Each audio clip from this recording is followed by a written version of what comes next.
Hi, welcome to JadeCon Gaming. I am Adam. I'm here with Nick, Austin, and Bob.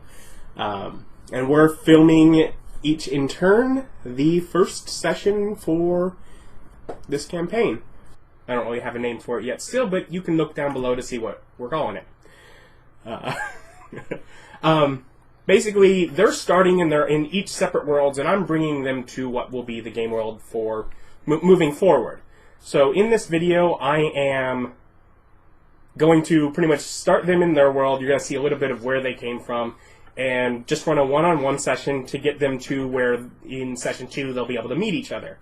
If you have any questions or comments, leave them down below, or just advice or questions with running a one-on-one D&D game, which I'm doing for a short single session for each of them. But you can just do that for what your game is. You can just have a game where you're playing with one player, and I've done that before with Bob, actually. But anyways, we're gonna go ahead and get started. Your name was Rock, is that correct? Yes. You are a human cyborgish man. Yeah, cyborg from. You're in a world that's in. You're saying. At war with androids, oppressed, and you're pretty much part of a resistance group. Mm-hmm. Not really with any much family or anyone else around. You probably more or less. I'd almost want to say on a normal day, but you don't have those anymore. It's not necessarily something that is to your memory when you did have what would be a normal day. You have some peaceful days where things don't go wrong, and even on those, you never quite trust that that's going to continue. But you wake up, or I suppose are shaken awake by by your friend Corbin. Time for watch. Get up and it's still dark out, but you'll be the last watch. Mm-hmm. And you're on a basic. It's a ship, but it's not. It's a floating structure off the coast of what was at one point one of the major cities, but it's been lost for 3 years now. You know that there's a bit of a civilization that lives, on a further moored tide, further out at sea. Most of the survivors that ended up there pushed off, and you're being sent out for watch just to ensure that that no one is coming out in this direction. That alert can be given. Giant bee droids aren't coming. Yeah. Sure. Some android creator had a really sick sense of humor. They don't look like people most of the time. Yeah. I recall that. Mm-hmm.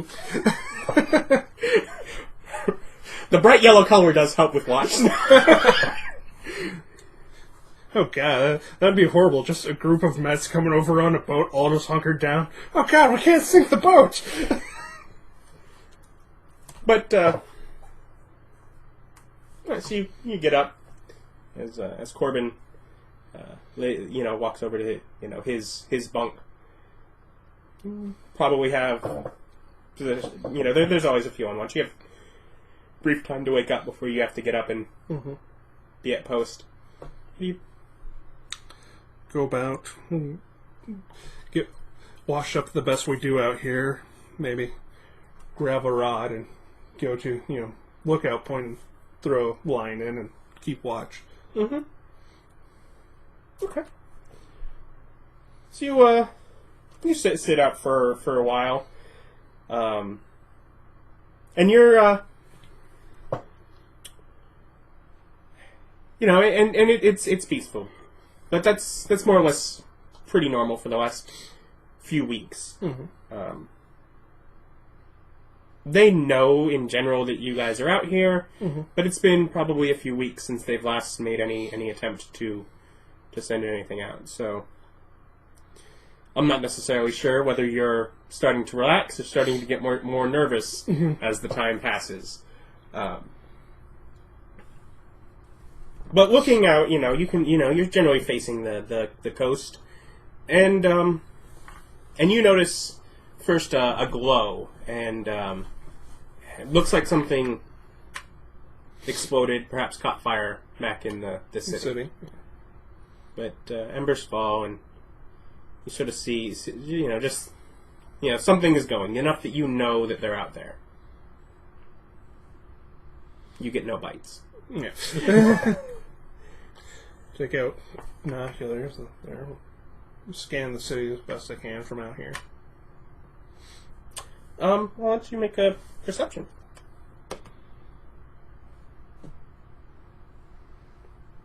Yes. 8. No bonus. Glad they have you on watch. Hey, I will shoot or punch something in the face if it gets over here. But yeah, you see, through there, you see some movement in the shadows. You know there is something or someone over in the city there. Just in case it's a distraction, scan the waters. Okay. Turn on my headlamp.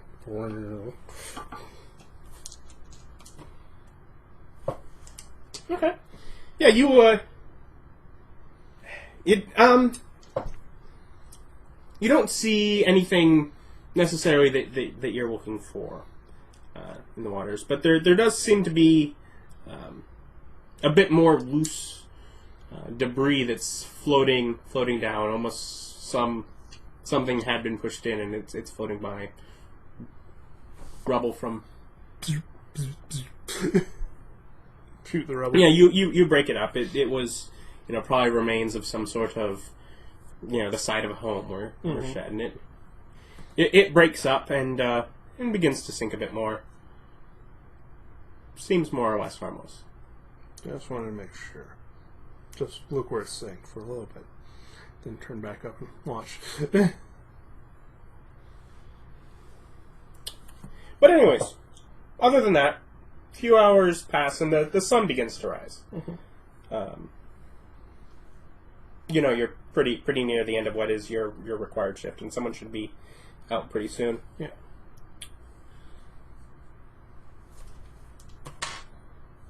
And we're going to say that you get to that point without any real issues. Mm-hmm. You get someone someone comes by and pretty much says, thanks, you ate them all. Mm-hmm. You'll leave for your day enough to have basic time on the ship. There's you have access to pretty much a motorboat that would take you if you want to go out to the city or to the floating refuge refugee island. So this is sort of just an outlook, a first warning system for the guys behind us? Yep. Oh, okay. And generally where you stay, just as far as, positioned guard. You had... Yeah, I think I might let someone know. It's like, there was a battle out there last night. I'm going to go see if I can scrounge anything from the battle. They nod. Be careful. Mm-hmm. My little motorboat. Butter.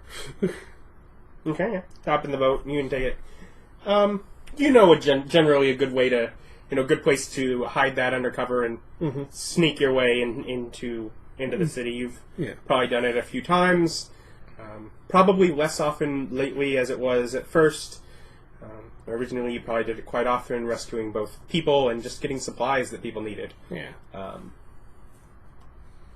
But, it may have been, a month or so since you've been out here, and around the place where you land off, you notice, the area has degraded. Things have just, even if there's nobody out here that they're attacking, they seem to just be destroying the remnants of the civilization you're from. No. But at least they're full of juicy goodness. I'm just assuming the androids are powered by, gel matrices of stem cells. That's why they're full of health packs. You break them open, you take that core of energy, then you can give it to someone who's sick and help rebuild them. Health packs. Or, energy cells for weapons and other stuff. But you make your way, probably. Do you want to go further inland to get to the city, or would you want to make your way along the coast and cover? Yeah. You try to do so, and I'll let you make yourself a stealth roll. And use survival for that.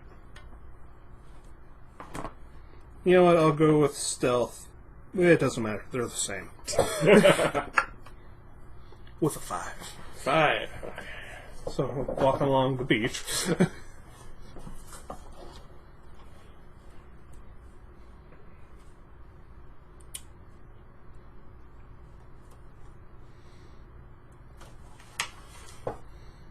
Giant face spider, no! See, what do I want to put up against you? What does my knowledge say?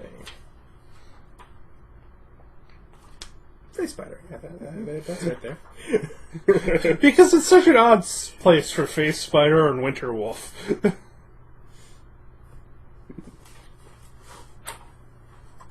Of course, a seahorse. And whatever that thing was. Warg. I can see the warping there. And the hellhound, I guess. It's the back. It's the animal-esque things. Yeah. Still, I still feel face spider should be out there. Well, no, they threw the other normal giant spiders back here too, I guess. And if you look at previous editions, a lot of times they're in this area too. Yeah. Or rather, I think like 3rd edition had a section for vermin at the back. Yeah. So, yeah, that'll work. So you more or less. No, let's be fair. I'm not good at that. I did a poor job. I missed. Okay, maybe you do sing. With my 6! Do I beat their stealth check of 2 plus stat? They might still win. I'm trying to see if he could say anything to it. It does not look like he does.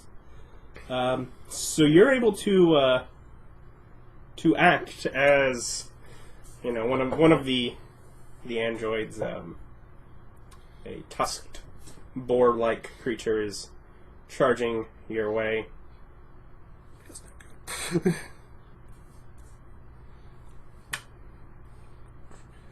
So, yeah, best thing to do when a charging boar is shoot in the face. That is obvious. Gonna go Eldritch Blast at him. Mm-hmm. Which is 4 plus 2, so 6 to hit. So 21. Yeah. That's a D10 for 1 damage. Then I start looking around for some rubble to start climbing and heading away from it. Trying to run and shoot. You probably see you run a little bit in towards one of the buildings, probably. Mm-hmm. But he does get a chance to turn and charge back at you as you do so.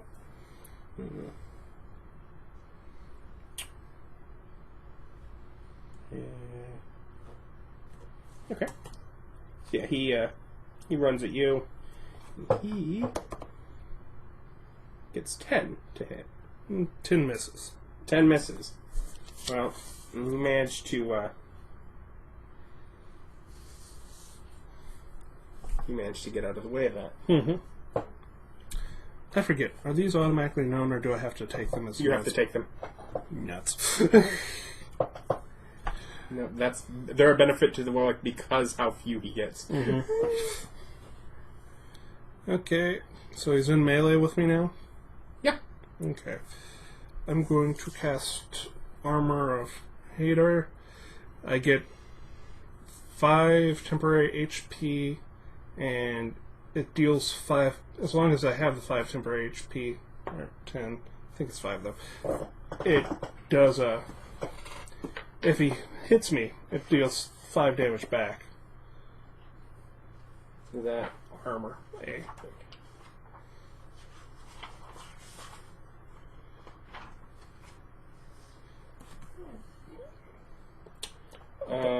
Up 1. Not arms. Arms? Armor of Agathis? Agathis, yeah. Is that what this is?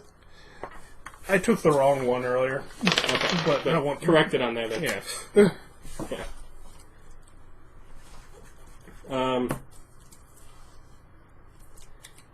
Manifest Extension, 5 HP. If a creature hits you with a melee attack while you have these hit points, the creature takes 5 cold damage. Yep, 5 and 5. It goes up with level, and given that I can only cast them at highest level, that's kind of cool. Yep. So do that, then... Keep moving? No. Currently pinned right now. Can't get out of this range, because it's going to take a disengage action. Yeah, okay. Then he's not able to charge, he just has to attack. Mm-hmm. 14 plus whatever he has will hit me. Okay. And my 15. Unless he gets not +1. No, he gets a +3. And he does 7 damage to you. So he takes 5 and I take 2. Okay. As he chunks through that. And your temp HP. Yeah, and your temp HP. That was there. That was to absorb a hit and deal some damage. Yep. Okay. That was a guaranteed 5 damage versus an Eldritch Bolt of could be 1. Yeah. And we're back onto you. Mm-hmm. And since there's no penalty to magicking and melee, gonna Eldritch Bolt him to the head. Alright. Blast him. Hits. Another one, eh? Yeah, he's gonna turn and try and gore you again with the tusk. I'll hit. 17.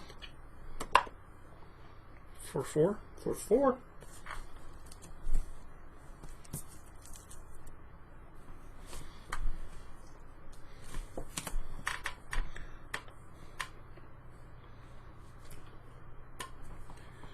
Shoot him again. For 11? 11 hits. For 10 damage. For 10 damage. Let's see, is that... Darn it. Still up? No, he's down. He has an ability that, depending on how much damage he took when he was reduced to 0, he could not be reduced to 0. Mm. That's the time that you get way over. Kaboom! So yeah, you blow... I'm guessing that was all just... Yeah. Yeah, you blow a hole right through him. Dig around in his parts. See if there's anything good in there.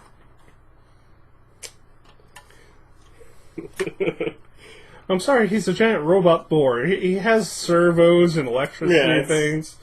It's like, maybe goo that I tried to influence you to make him have. No, but he does have. I mean, there's bits of scrap metal and gears and wires and circuit boards, etc. Within there. If you were inclined to take the time to do anything with it, it's not like it couldn't be useful, but none of the big power cells I would be looking for. No, because they've put those randomly in different bots. It's like, I wanted this thing to go out for a day. I wanted this one to run till the end of time. Really depends on when you get that hit. If you manage to nick the power cell, then it just bursts open with them. Yeah. So, look through that, and I'm like, okay. Get up and start heading back down the beach. So you head back down towards the coast rather than up in the buildings. Yeah. Keep along the coast, still heading towards that battle scene. Okay. Yeah, you get your way in until you can... You think it's probably between these buildings. It was back here a bit. How do you proceed going back to there? This time I'm going to try stealth and go up a building to get an aerial view. 5. 5 on stealth? Mm-hmm. Same as last time. Mm-hmm. Eggman, not known for his stealth capabilities. Bright blue! Hey, or bright other colors. Yes. But,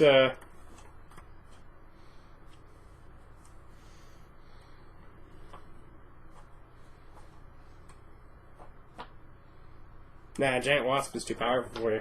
CR1.5 versus... Yeah. What was Boar C4? Yeah. It's like, I'm gonna let you do that alone. I'm not sure I'd want you to do this alone. That 3d6 poison damage could really... Yeah.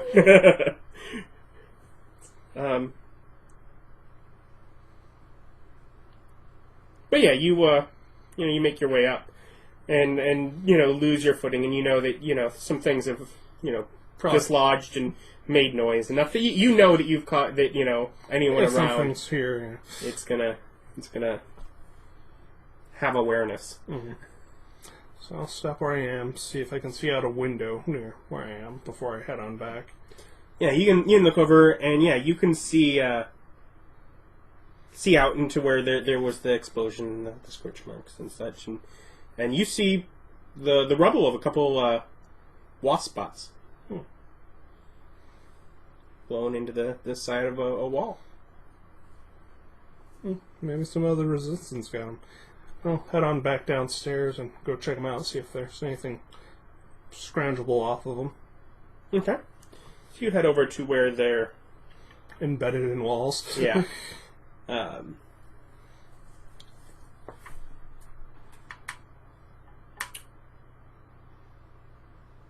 And you get over there and make a perception. Let's see who sees who. I got a 12. 12. Oh. Okay. Did.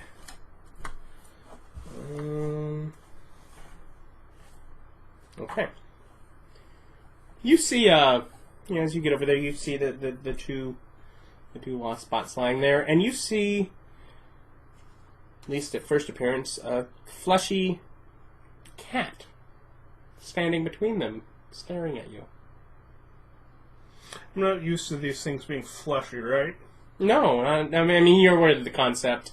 There's probably some animals, but a lot of less directly useful ones have, they weren't necessarily a must be kept alive for us to survive. So they ended up going as the androids attacked things. They were ones that would better them than us. Mm-hmm. You may still have some basic cattle or what you need for meat, but other than that, most animals, the ones you see nowadays, are the replicas that the androids have been constructed to appear as. Androids are weird. Shoot. So do you shoot towards it, or do you... I shoot it head away. Shoot. Takes probably 2 or 3 steps back before running forward around you, jumping off bits of rubble to jump behind you. Follow it. Well, not like run after, just with my eyes. Yeah, you turn around and it's running up to a man.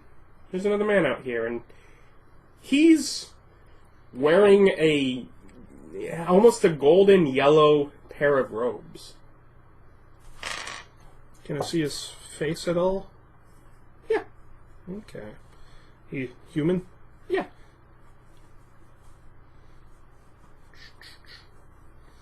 He's looking at you. He's leaning against some, staff. Were you the Cat one? jumps up on To his shoulder? shoulder. Were you the one that destroyed these bots? Yes, they attacked me. I'm sorry if they were yours. I No. didn't mean to intrude. No, yeah. Well, you get first picks. That's how it goes. You destroyed them, you get to scavenge from them first. I'm not really sure if there's anything of use. They're alien. Yeah, that's a word for it. go over, start poking at him. He stays back, but he watches you curiously. Mm-hmm. I'm going to roll survival check, see if I can get useful. 13. 13?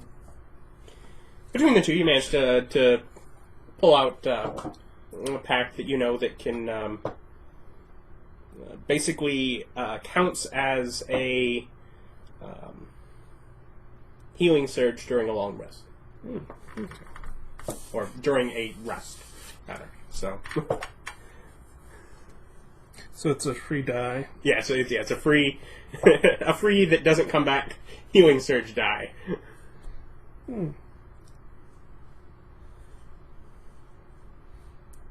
Heal die pack. That'll be useful. So, most of this place has been scavenged over. What you doing out here? I arrived here last night. You come from further inland? Oh, I come from a further land, all right. On the other continents, okay. Well, what made you pick here? Oh, I didn't get to pick.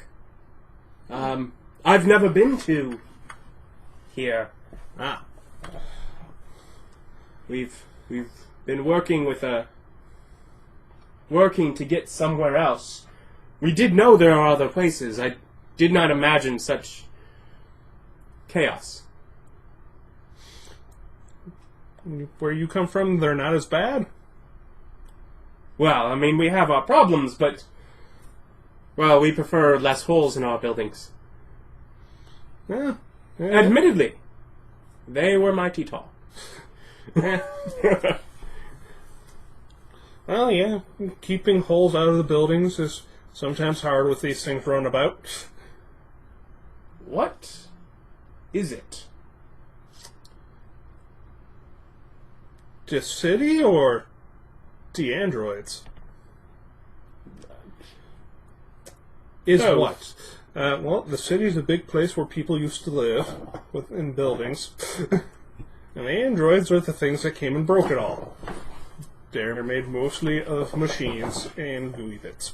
And want to just replace everything. Wow. I thought they'd spread over most of the world by now, but...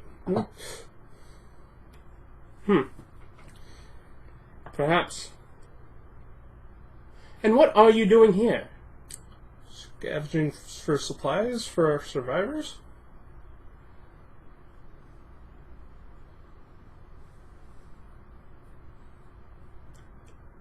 Have you moved underground?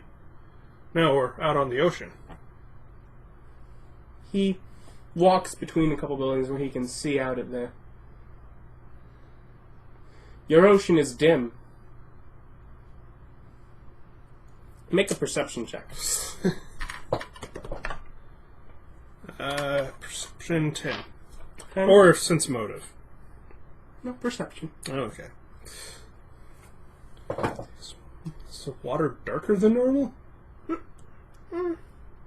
Not for you, no. No.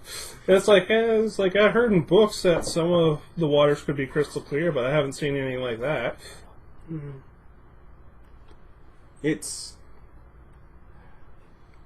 gray. And the sky. I'm just used to a bit of a different color. Yeah. I just assume less pollution. Though I assume on this world, pollution's actually been getting better. As the androids took over. Or maybe they're all fossil. But again, if they're based on destroying what is currently there, things are being set to fire. Yeah.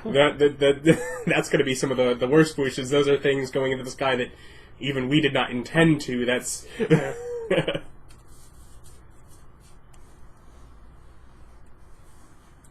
Oh, I'm not him doing that. I think he does better than your perception. Let's see. It's probably going to be wisdom. Wisdom's perception, yep. You're not used to rolling for skills, are you? No. Yeah. I'm usually playing a very wide variety of things. If I'm just going to be sitting here doing a character, I might as well play it as the character. Yes. And you'll see sets fire. It's like That sometimes it doesn't do. Well, sometimes there's oil from a down ship or something that'll catch fire, but not a lot. But you probably give that a second look, because that's Yeah. not It good. doesn't normally catch fire. It can under the right circumstances. None of them are good. And it's not. You see, and it's a distance out. It's beyond your watch post at the refuge island. Something seems to have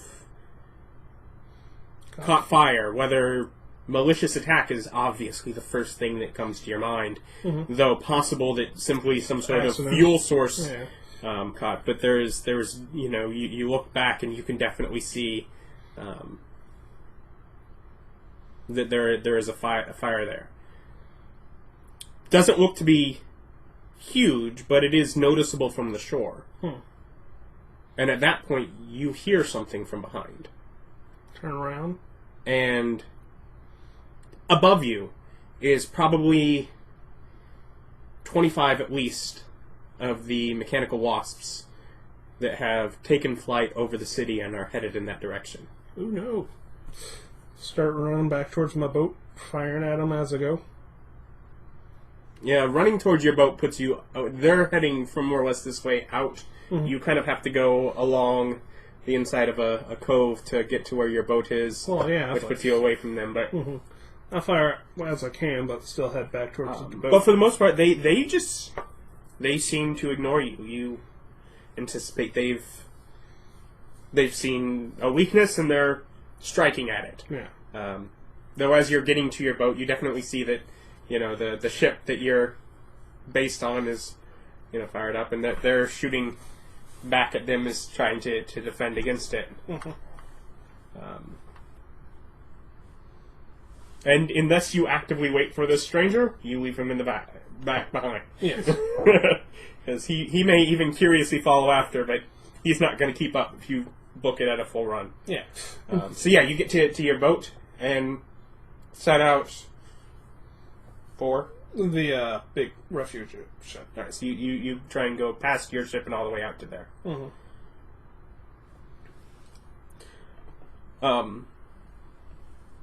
would that probably be? For when you make it...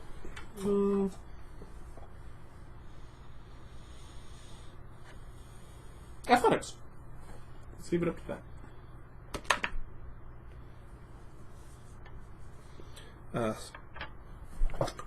14? 14? Yeah, you make it...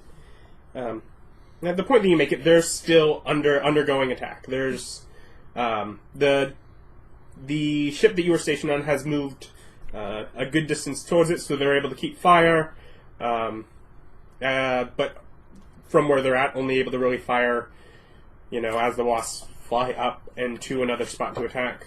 From where, the closest spot you're able to actually, dock your boat and get out, you definitely see that they've been laying slay to people. They're actively targeting.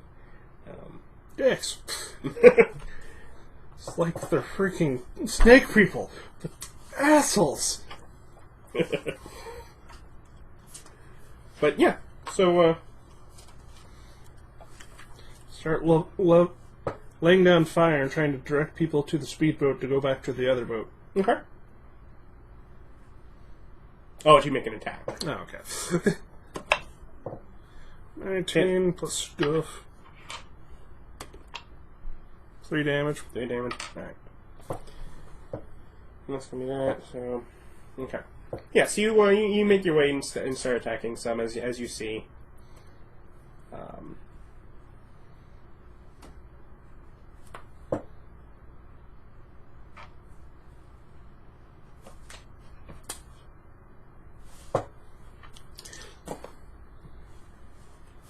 One, does, after a few shots, you get one's attention, but it's shot down on its way to you.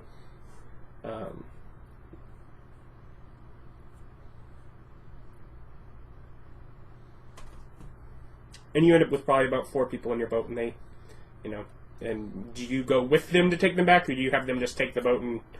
I'll go with them just to make sure none of the wasps come down and try to take them while they're on the boat. Okay. Because I figure if they're anything like snake people, they don't want these NPCs to live. What do you mean, anything like... What are snake people? You don't know what that would mean. I've seen giant robotic snakes. Those guys are dicks. But yeah, you get them pretty much in, and they're able to go up and then take refuge down in the lower portion of that boat. Good, they'll be in a nice healing bath. Do you then go back to be on site? Okay. And yeah, you're able to do that, and around that time, you're at the point where you're thinking there's maybe 2 or 3 left. Wasp or Wasps. survivor? Oh, okay.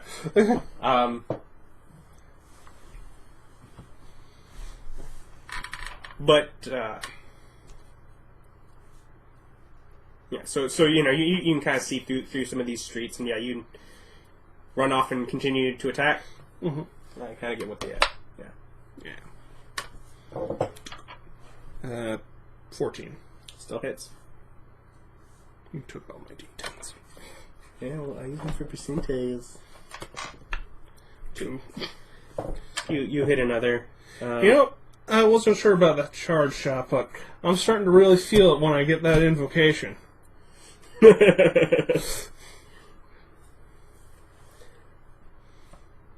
Oh, yeah, 'cause that's what it does. Yeah, no, and yeah, that's that would have been so useful already. That not getting 1s or 2s. But yeah, so yeah, you managed to hit another, and it's gonna come at you. But it only gets a 12. Okay. Does that hit? No. But it is right up on you at this point. Pull a knife and gut it. 19 plus... Hits. Yes. So that's a d4, right? Or dagger? Yeah. For 6 damage. 6 damage? Yeah, okay, it's probably already a bit wounded. So yeah, you managed to take it down and throw it to the ground. As some shots overhead are hitting, are making, landing on some of the others. And it seems calm. Not a great calm. Still firing. Yeah. There's still fire on the side where that had burned, and it is just a real nervous because that was just all of a sudden an attack. Mm-hmm. After a good amount of time with none, it's sort of that, is it over? But you're not seeing anything right now. Yeah. Where do you move? What do you do? Go towards the inner city and start working my way out, trying to find survivors. Okay. I mean, this was a place that had several hundred people. There are plenty of survivors. Yeah. Looking around, and if you were to count, there'd probably be, nearly 100 dead, but that still leaves a couple hundred that are alive. That's, just start, but getting them organized into a defense. But yeah, you move inwards towards the city, and hear another explosion. Turn back around. Towards explosion. Yeah, it's back towards the ship that you'd been from, and you don't see anything, but that's that is the direction that it just exploded from. Start jogging on back. You jog, and probably about 30 seconds later, another explosion on the side of the city. Mm-hmm. This city now.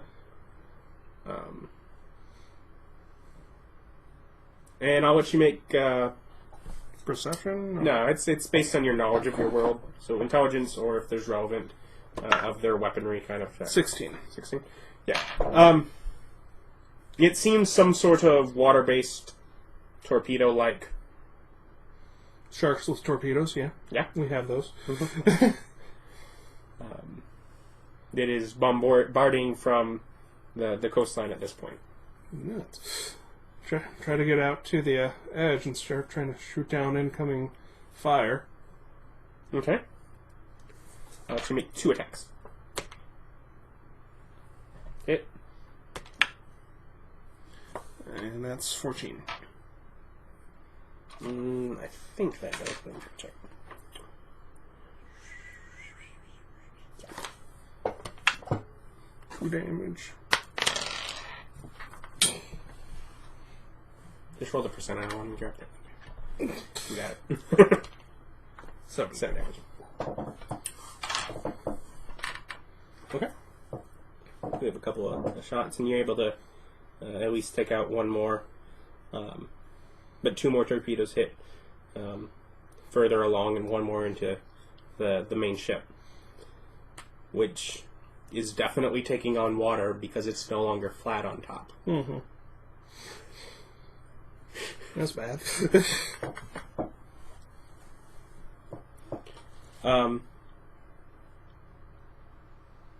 But again, you're sitting there and you're looking, I'm sure you're just staring into the water for what else is there to hit, and another moment of calm while that's from sinking.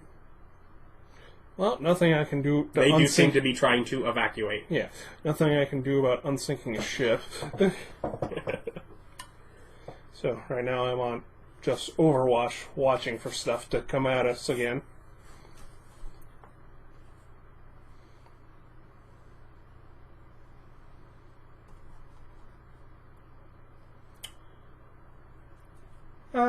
From your left, sort of from the coast, you see something golden yellow flying in the general direction towards you. Could be that guy in the cloak, so I'll keep an eye up on him, but I won't fire on him if he gets over here. It is him. Mm-hmm. Someone else from the ship fires on him. He falls down into the water. Oh, fuck.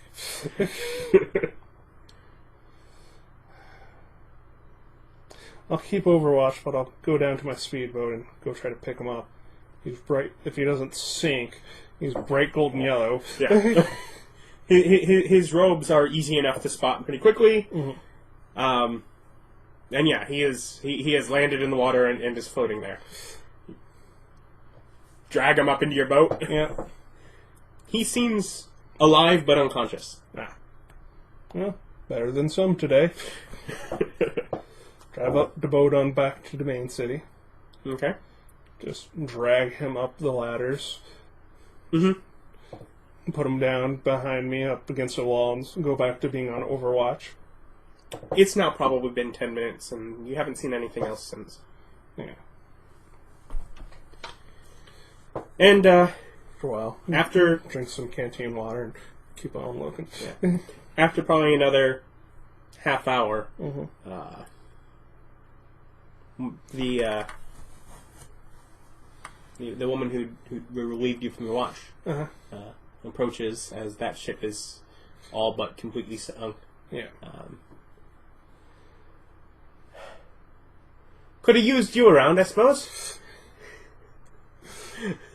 Hey, I got back in time for the fireworks. Well, I don't trust it. We've lost some. Yeah. Everyone in the bottom, the pressure shifts seem to have taken them out. It happens. If at all possible, I think it's about time we move the big flotilla to a different part of the coast. Seems to be getting too hot around here.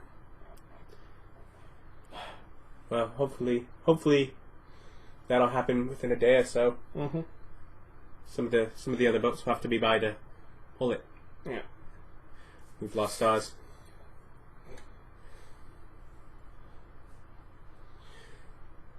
We sent Rhombus out in the ship. He's seeking the next refuge over for aid.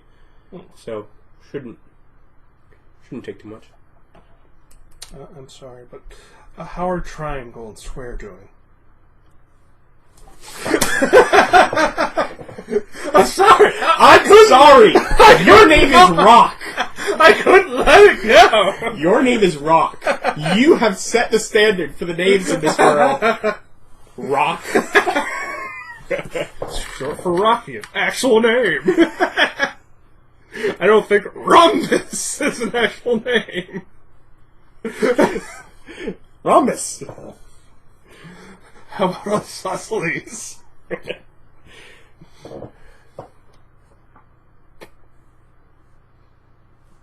Well, hopefully they can get us aid.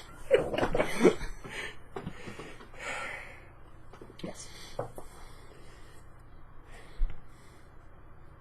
Anyway, she looks back at the brightly colored fellow. I don't recognize him. He was inland. I met him earlier today, and he seemed to have some jetpack, and I was trying to escape from there to get door here, and someone shot him. Don't blame them, but he seemed a nice enough fellow, so I went and grabbed him. That's kind. She turns and walks off along the line, evaluating damage from... You maintain your post? Yeah, maintain post. It's like, I'm not good at repairing stuff. I can shoot at stuff, currently. Takes about an hour. Mm-hmm. And the guy back there, he starts to stir.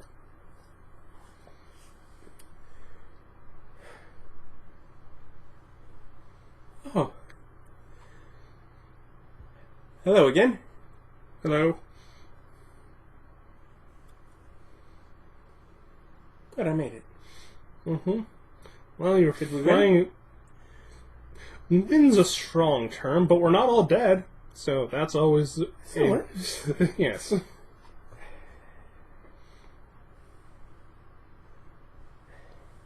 Sort of looks at the side, scorches. Mm-hmm. I didn't seem to fare too well, did I? No, well, you were flying into a thing where bad things were flying into. You get shot. Oh, well. Luckily, you didn't sink I didn't too have a fast. boat. Yes. Well, luckily, you didn't sink too fast, and I was able to go grab you. Oh, thank you.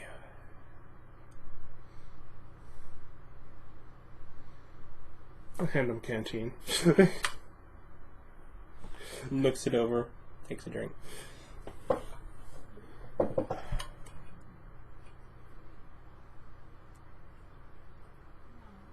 Do you like this? Could have not been murdered by androids. I don't know, it probably would have been a better day. No.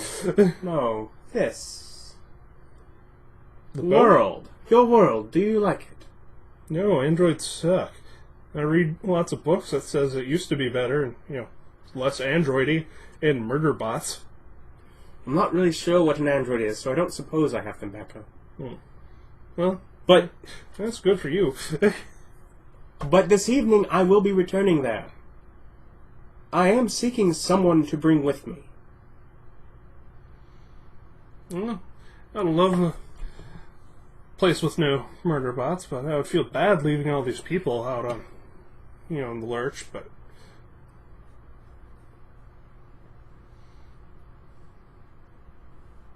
Well, it is up to you, but...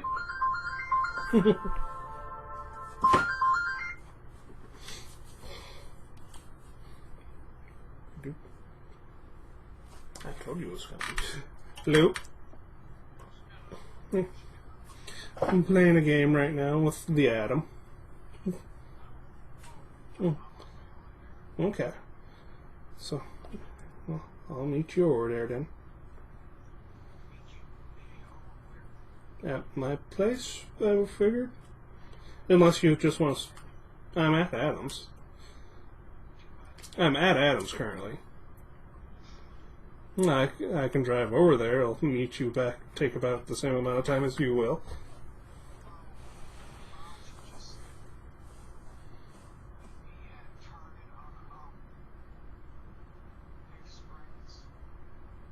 Okay, I can look up what that is, where that is, and do that.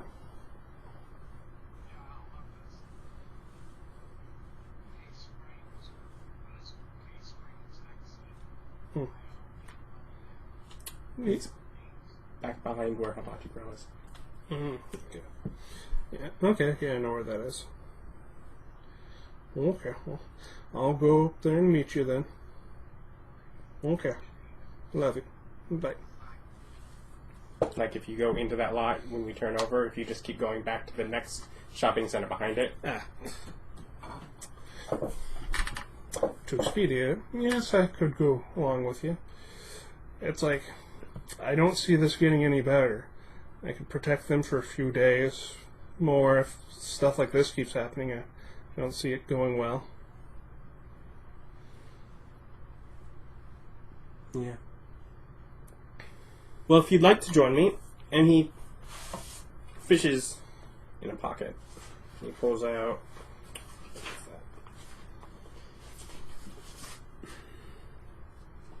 What is a small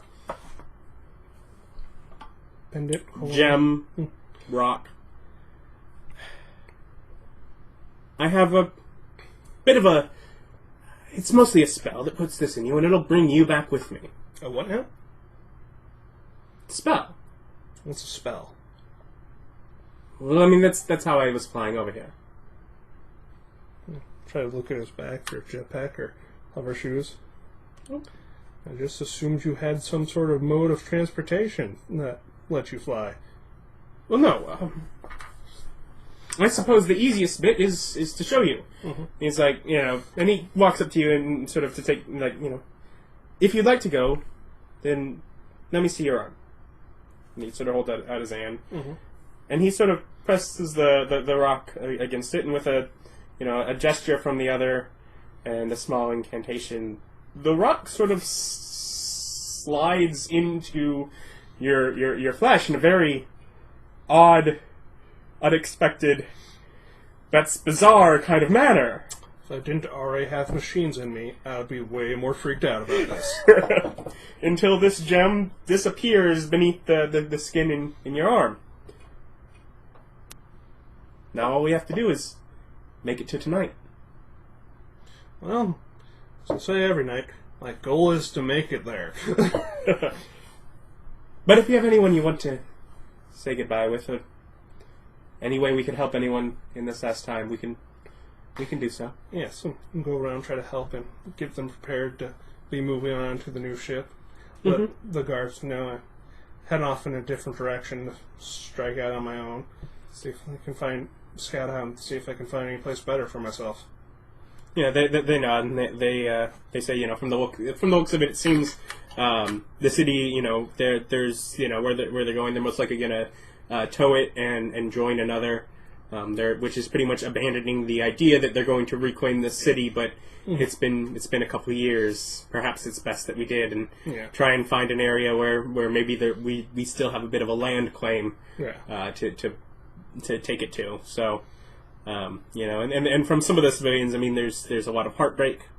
Many of them lost people that they cared about today. Mm-hmm. Others simply just that idea that they know that their homes are still out there, and that this is pretty much giving them up. But it takes it through until evening, and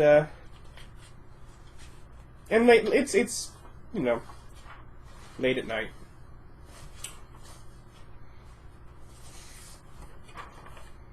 And then all of a sudden, more around, and you're probably sitting around with Yellow Man, Nakamorris.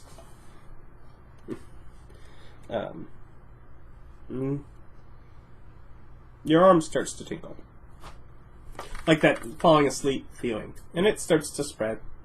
And he looks at you. I think we're going. I hope this wasn't all just a very elaborate ploy to poison me to death. Oh no, my boss would be quite sad if you were damaged. He's, I'm sure, looking forward to meeting you. Okay. So when do we head out? Oh, we're going. Do you have a ship or a land transport back there? No, this is it.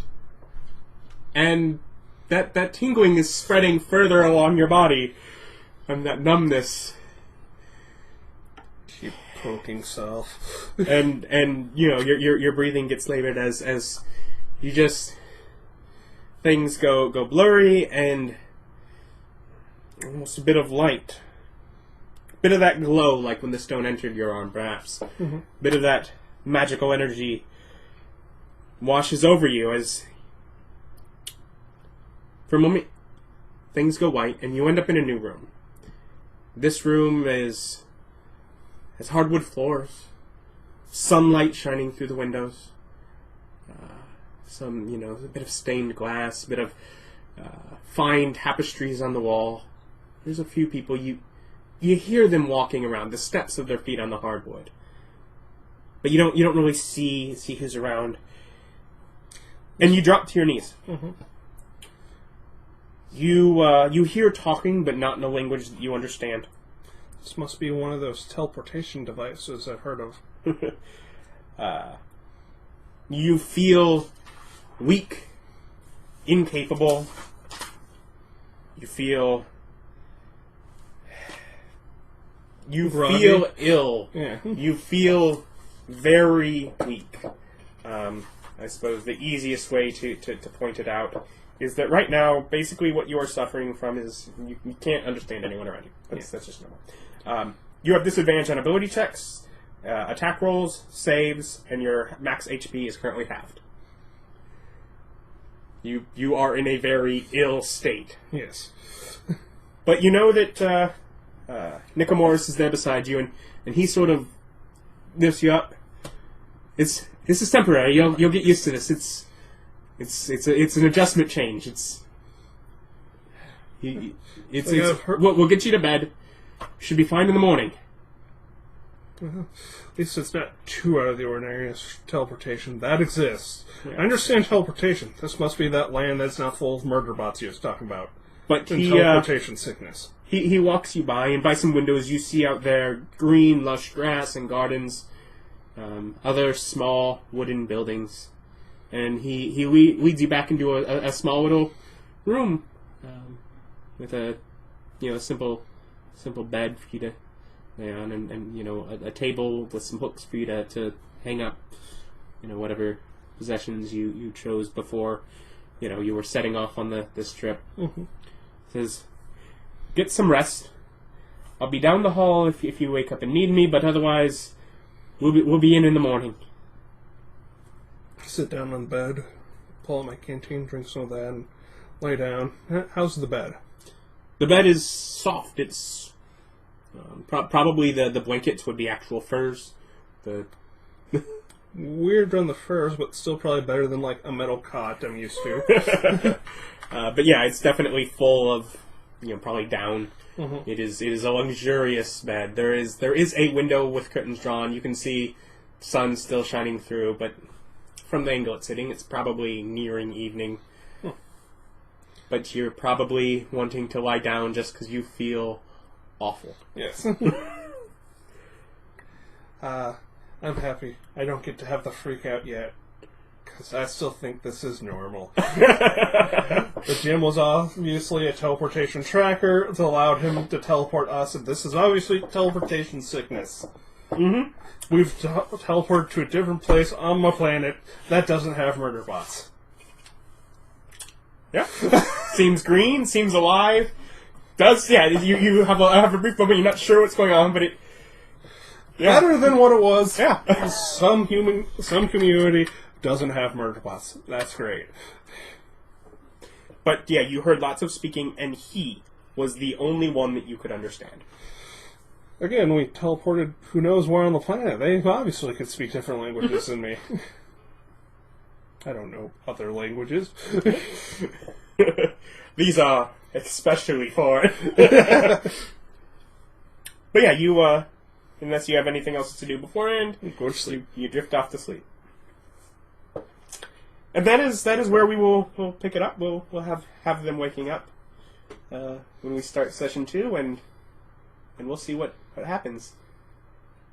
But let's get started with Austin now. You are Tormmik. You'd be Tormmik, is it Day Kundark? I guess Kundarak. Kundarak. Depending on however everyone people pronounce things. House Kundarak. You're bankers. You're from a banking family, very prestigious dwarves. But Very rich dwarves. yes, very prestigious, rich. Not always the same thing. But they'd be both. Yes. I mean, they run the banks of Corvair. Yeah, basically everywhere. Yeah. And you are near home here in the Morar Holds, the mountain range, home to the dwarves. You're sort of on that cusp of, maybe you've gotten to travel away and do a bit of your research, but you keep getting dragged home, and Father really thinks you should step up, but he understands, of course, but he makes it clear that I get that magic's nice and research is fine, but don't you want to really just balance some ledgers? and you could sit and count gold all day. What's better than that? Spending all the gold on expensive regents. But you were brought home, and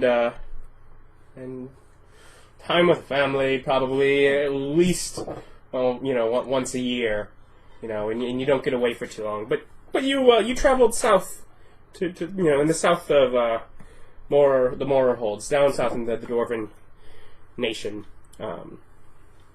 where you had some friends, people that you've known growing up. You definitely know some fellows down there that perhaps they're whether they're devout or whether they're work in mines. They have maybe some similar aspirations or dreams, but not necessarily the same opportunities coming from other families. And so you're at the Fist of Onatar. It is a sacred volcano to the god of Onatar. And you've traveled a bit. Yeah, that's my guy. Yeah. That's my chosen god. Are you at all familiar with? Have you been to Aundare? I don't remember it. Okay. I did not study that map. I read it once. And then perhaps you don't know what they'd say, but yeah. But for the local dwarves, it is a sacred place of Onatar. But and it's active. There are bits that spout forth lava on occasion, and you're staying in sort of a settlement nearby. With some friends. You wake up perhaps late one morning in the guest house, and upon leaving the room, you find a note from your friend. Why is it that I'm never going to see him again? Never again. No, you're not. Tormmik, saying he's gone prospecting at the side of the mountain. And then sort of gives a basic direction if you want to join him. I love prospecting. Yeah, Right. lots of rare materials out there. Yeah, quite specifically. If you knew Ondar, you would know even what some of them are. Yeah, you, Like I said, there's not a geology skill, otherwise I'd have that. technically, right now, you are a dwarf, so you would kind of have that now. Yeah, that's something. But I know geology. Yeah. It's in my wheelhouse. But yeah, so you head out and... I use a component pounds for my spells. Rare rocks are important to me. But yeah... Alright, Seamus. Oh, is that obsidian? Yeah. Whether it's survival or whatever to search perception, maybe even, I don't know what your options are. But Well, I have all of them, but I have investigation. That would be more asking around, and you're going to an area where there isn't really anyone to ask. Then no, I don't really have anything. I roll +2, man. Well then, make your check to find I roll Tormmik. +2. I got a 14. 14? That's not so bad. It takes you a bit of time because you go out to the area and you'd think you'd sort of see him here along this, this mountainside. Walking around, you do find areas where lava has flowed recently. It's enough that it has, a crust on the outside. It's toughened, but it's yeah. But you're easy enough to find ways around. Plenty of people around here do it all the time. But yes, you make your way and you find your friend. But when you find him at the very least sleeping, laying on the ground on the side of this sort of rocky terrain, just knocked unconscious, perhaps. Well, is he sleeping or is he unconscious? Well, you see him from he doesn't have a bedroll. Oh, yeah. Probably unconscious then. If he's sleeping, he got real tired real quick and just decided, I'm out.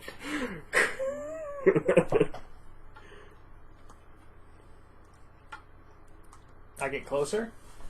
Go check him out. Beware, noxious fumes. That's an easy way to get knocked unconscious near an active volcano. It would be. You don't smell anything.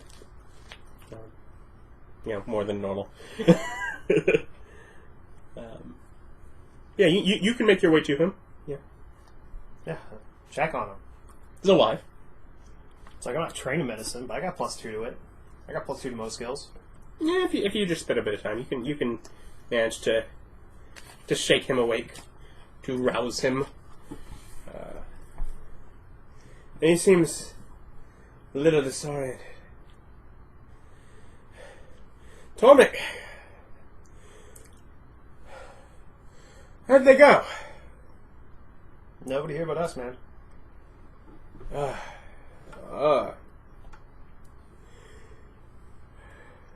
Is there a bag around?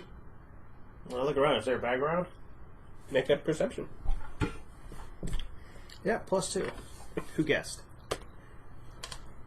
19. 19?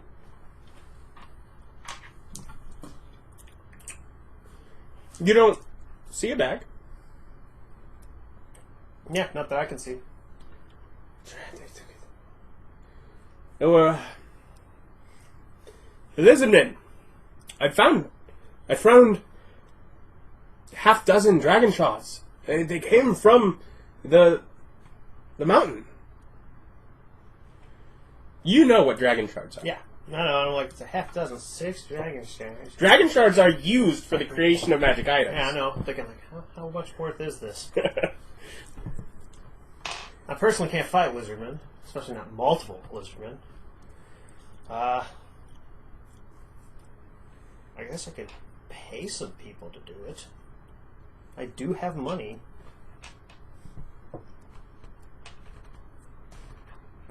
Well, I mean, Do you have money? Hey, Dwarf Me totally has money. He has assets. Connections.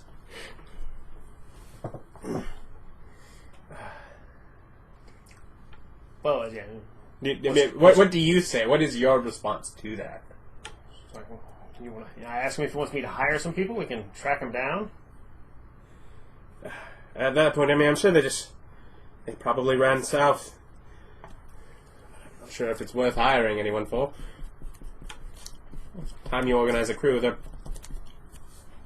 he looks at the sky. They're probably at least a half day ahead of us, as it is. Oh, well, you've been unconscious a while.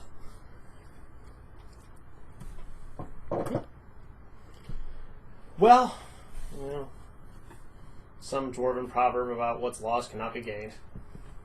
Something, falling into lava pools, something. There's a proverb for that, definitely. Suppose so. Unless you want to... Also, physically, in this area with lava and stuff, there's probably specifically a proverb about dropping something in lava and not reaching in to get it back. but it's right there! Yeah. Yeah, almost certainly. If you want to try and outpace him, if we can get there, might be able to ambush them at night.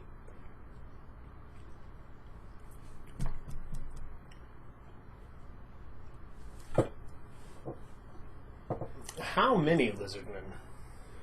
There were 4. And you think we can take on 4?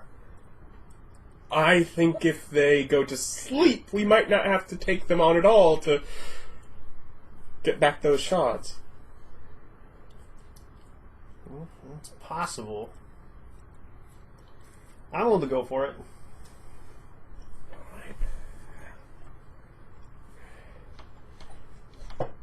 I think Curry, he a tough guy? Strong guy? Yeah, he's a bit more rugged of a feller. He's, Yeah. you know, he sort of lives out here on the mountainside. He's a bit more of a cautious kind of fellow, but still he's 6 dragon shards. That's worth having a little risk for. yeah. It's like he sort of stands up and dusts himself off and almost feels like I should have stuff with me, but doesn't. Sort of shrugs, kneels and looks around. He's sort of eyeing the train. He's, I think they're this way. Probably them. Sort of seems to be following some sort of tracks on the ground. Well, that's the lead we got. He leads the way. Yeah. South.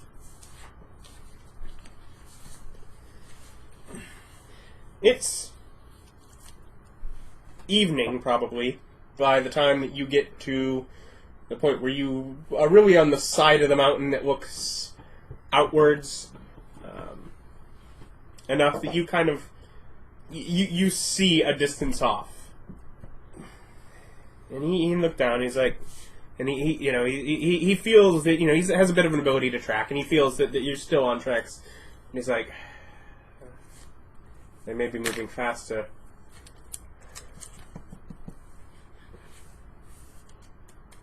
It's worth a lot, though. We'll carry on a little bit. We may have to camp a bit, but Yeah. and he sets off, and ultimately encouraging the trip, and at times very much feeling that there are points. Probably by the second day, you see. Where they had camped enough of an evening, you see enough of a campsite that they'd left. That you feel, okay, we're, at least that he knows what he's tracking. But it takes days. I'm okay with that. It takes days, and it takes you out of the Moror holds. Hey, as long as Kerman's with it, I'm with it. Yeah, he's... Man, 6 dragon shards, and I could really use those. At least 3 of them. 3 of those are definitely mine. Yeah. No, if you argued for it, he'd give you 4 for... 4, and maybe if you bother to use the others to fashion things for him. Yeah. Yeah, just give them all to me. Yeah. Use like 2 of them on you. Exactly. That's sort of... he's someone you've known. Probably someone you knew in youth going through, growing up, but ended up in a bit of a rougher part.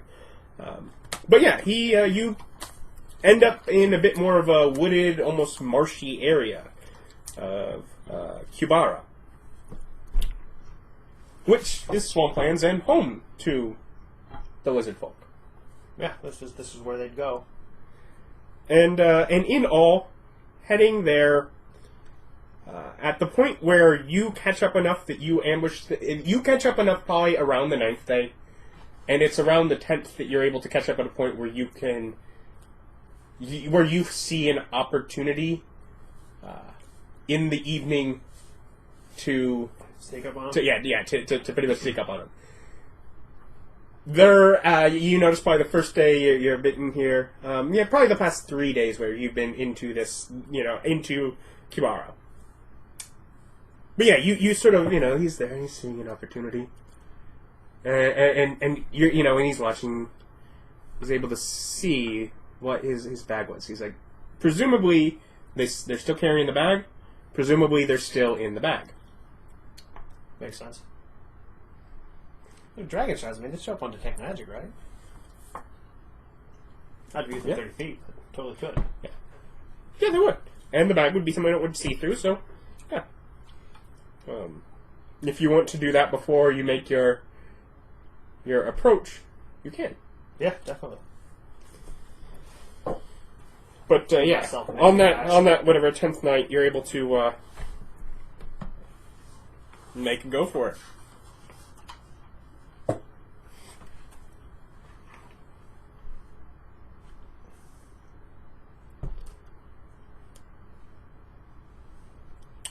And it looks like they've left a guard of what is 5 of them. So there are 4 that are sleeping, and there's 1 that's pretty much just stationed as a guard. I suppose what we need is one of us to distract him while the other goes in and grabs the bag. What would you want to do? I can do that. I use the weasel. You have a familiar. I have a familiar. Alright, so you're going to use the weasel to distract him or to get the bag? Yeah. Which? To distract the other guy. Okay. Kermit can, he can go get the bag. He's faster than me. Okay. This keeps you completely out of danger. Hey, I'm a member of a highly important family. I didn't grow up learning nothing. Whatever. So what do you have your weasel? He agrees. Well, we'll have the weasel go up in front of him and bounce around and see if you can get it to chase it. Okay, so the weasel pretty much approaches enough to smack him and run? Yeah. Okay. See what the lizard man does. Well, he will get an opportunity to just attack while he's grabbing the attention. And if it works, then he'll have to come up with something new. And if he misses, then you stayed out of danger. I don't think you missed. 21. I don't think you missed. Does 5 damage kill your weasel? Almost certainly. Oh yeah, I never did give you the stats for that, did I? Almost certainly. I highly doubt the weasel has that much HP. So do I, but let's check. Weasel has 1 hit point. Yeah. Good job, Weasel. Except the weasel. Maybe he'll run up and cook it. Does as a familiar, does it stay here or does it? I think it poofs. Yeah. Not sure. So it disappeared. He's looking around a bit angry. I bet. And he starts sort of pacing circles around his fellows. Club over his shoulder.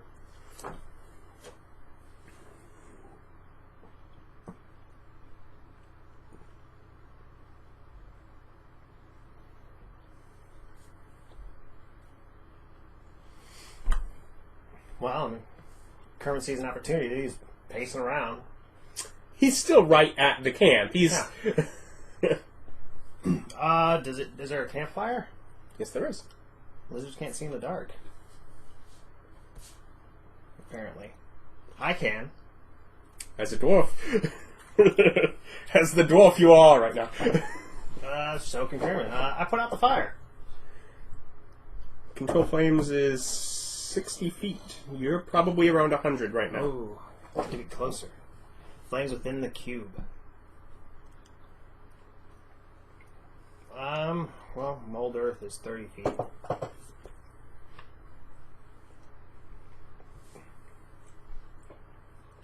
Some meta components, no verbal. These spells make no noise. Which would help. Otherwise, yeah, I start getting closer while molding earth in a line in front of me to make difficult terrain. That way, if he comes at me, he has to walk through difficult terrain. Okay, alright. To mold and then unmold. Okay. No more than 2 non-instantaneous effects. Oh, non-instantaneous. Those are instantaneous. Alright. So make... he has difficult terrain if he comes at you. He'll make a stealth check. I'll make a stealth check. Use my wizardy spells. I got a +2. I got an 8. I'm a sneaky, sneaky dwarf. You are a sneaky, sneaky dwarf. You rolled a 3. And campfire goes out. And Cameron thinks for a moment of, he's still right there, but he makes his move. He's going to go for it.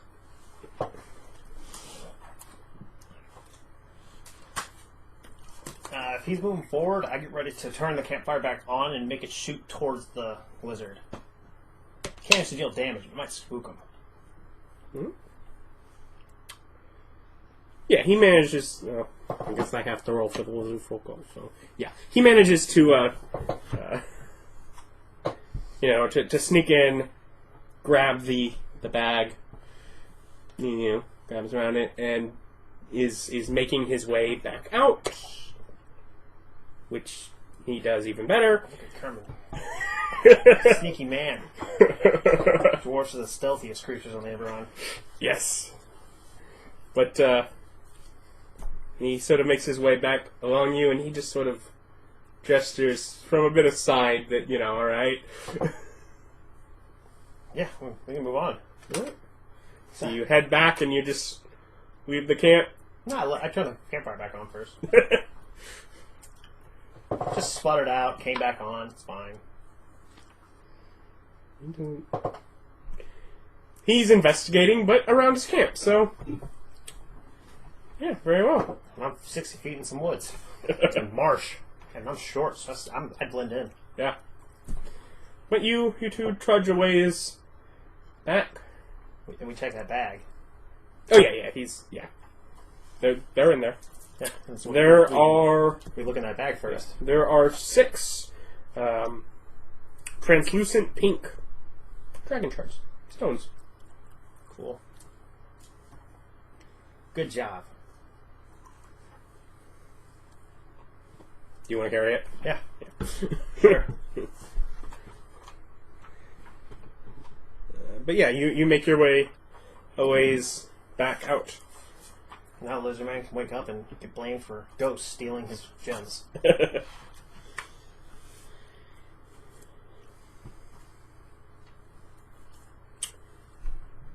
Yeah, you, bit of the ways. You, probably make camp once you're a few hours away. Well, I mean, we can always go a few more hours away. Like, as far out of these swamps as possible. You're not getting out of the swamps without sleeping. As far as possible. You've already got a couple days into them. Like, we just committed a theft. We should go as far as we can. So you do sort of forced march of to exhaustion kind of thing? Well, not quite to exhaustion. I mean, I don't want to be tired. But, a little further. But yeah, you march pretty late into the night. And wake up probably still tired in the morning to set up, but decide, okay, might as well travel at least half a day further before... Yeah. We got a half night's sleep, we can travel a half day before. Right. That'll get us a good distance, enough that they're not going to track you down. And so you set off a bit into the morning. Of course not. I use mold earth to cover our tracks. Which, to be fair, the earth is less the problem than the tree, plants or trees would be. Yeah. It's like you're going through marshy swamplands. Well, I make as much effort as possible to cover my tracks with my very limited skill set. And while there are, of course, dangerous creatures here, the lizard folk themselves, other nefarious lizards, dinosaurs even. When you hear some sounds of them off in the distance, the sound that catches your eye this morning is the wailing scream, as there's someone pummeling through, breaking branches as he, up in a tree, some distance, just south of you.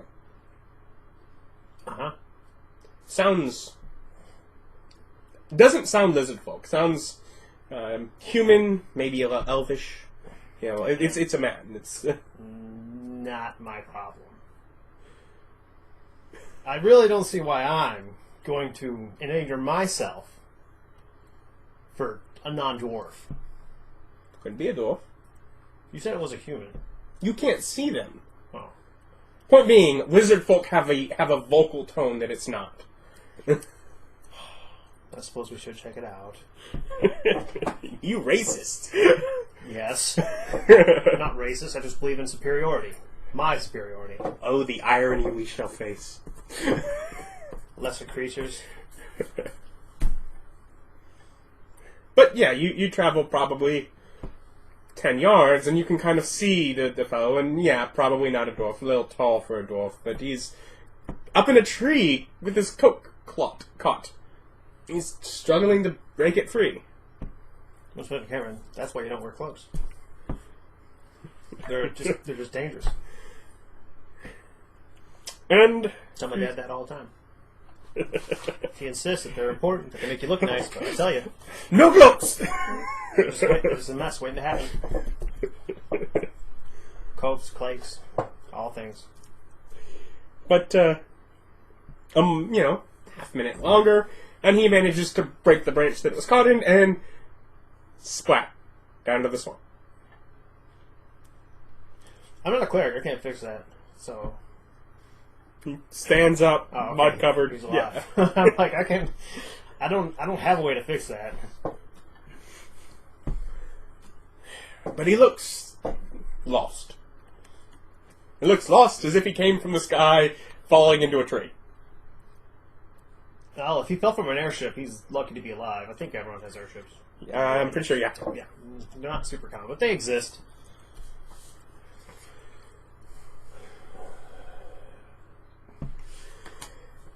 Hello! Your first thought is that's going to draw people to this location. Yeah. That's a bad plan, man. I go in and tell him so. Shh.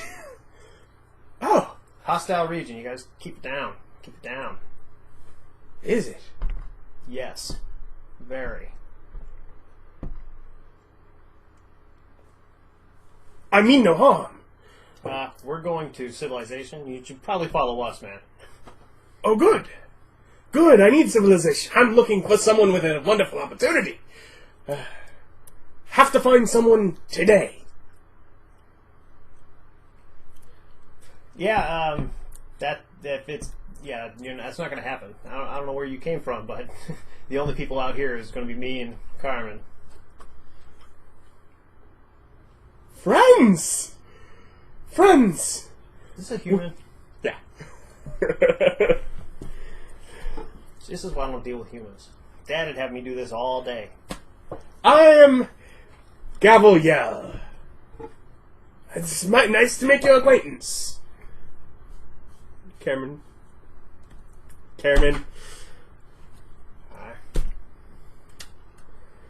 I have the opportunity beyond imagination. I come from another world. And I can bring you there. With... He just fucking pulls out a small, translucent gemstone. This magic stone. If you would like, perhaps be interested, if you think, I can bring you to my world. Much drier. Very messy. Detect magic. Okay. She actually got a magic stone. Oh yeah, that's a magic stone. Like, is he just crazy, or is that actually magic? That's a magic stone, yeah. What kind of magic stone? Is it necromancy? Not Nope. going to deal with a guy with a necromancy magic stone. No, it's not. Or an Definitely exploding not. magic stone.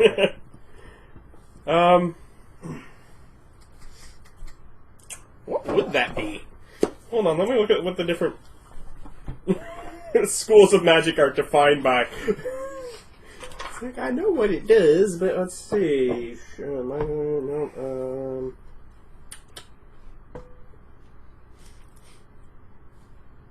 Maybe.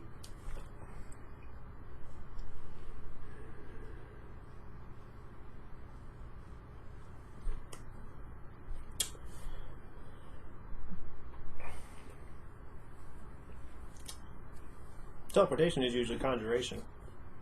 It's not teleportation. Oh, well, then, I don't know. I'm thinking maybe abjuration. Generally, the idea that while there is teleportation involved, the primary thing that it does is it holds a state. So once you are somewhere, it prevents teleportation. Like dimensional anchor? Sorta, maybe, I don't know. Would that be? What would that be? I believe that's abjuration. Yeah.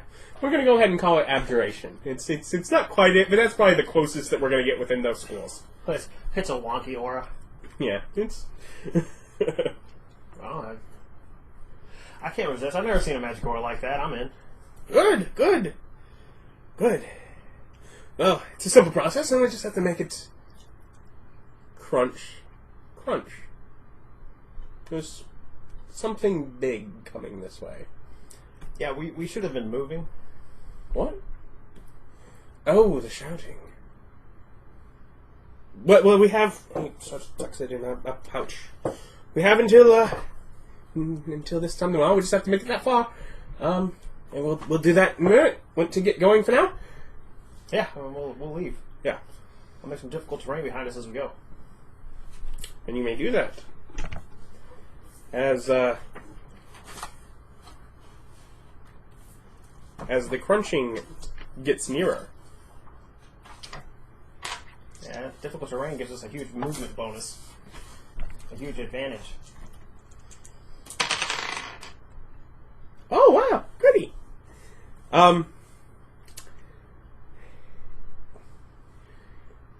You keep an eye behind you.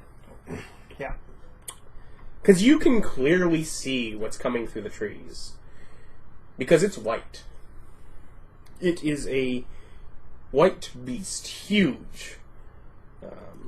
It is an albino sword-toothed titan. Which you would know as a T-Rex here, but in Eberron it's a sword-toothed titan. And I thought that was cool. Uh-huh. And it is crashing its way through the trees themselves. The trees themselves, your difficult terrain causes no more difficult terrain than the trees themselves, Yeah. which it is smashing its way through. I've seen this movie. Hold still. How far away is it? Right now, it's probably about 100 feet back. Is it looking at me? Yes. Now it's looking at your group. I could dig a hole for myself and put myself in a hole. I have that ability with Mulder. But that would not help anyone else. Ugh, that would not help anyone else. And remember, you might drown because the earth here is not solid. It's you're slogging too much. I'm more likely to survive water than I am getting eaten. One of these things I'm much more likely to survive. Is it moving slow enough that I can't run it? It's moving faster than you. Even with the trees in the way? Yes. Wait. How fast are you moving? I'm thinking you're normal. We're at 30. Okay, yeah. It's as fast as we can go.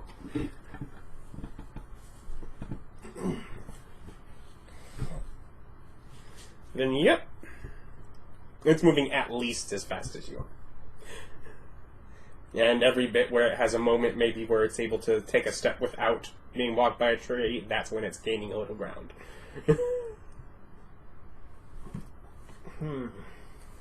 And it's not like none of the area is difficult terrain for you. Yeah. Well, can't run it. Probably won't be able to hide from it. I don't have any illusion spells.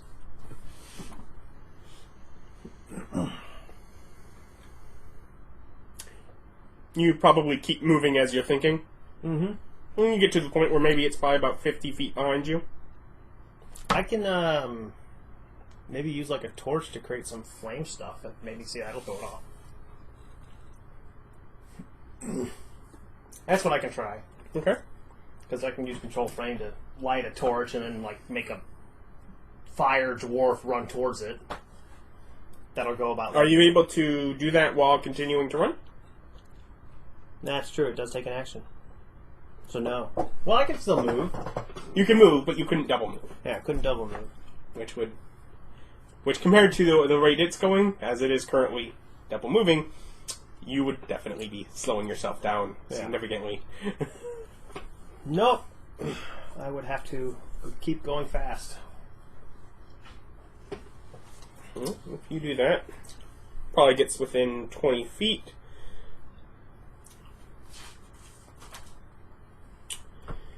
Well, When Kerman turns, drawing a sword, and just says, "Keep going!" I was going to suggest we just all split up, and then, whoever gets... that's the best way of drawing straws when being chased by a T-Rex.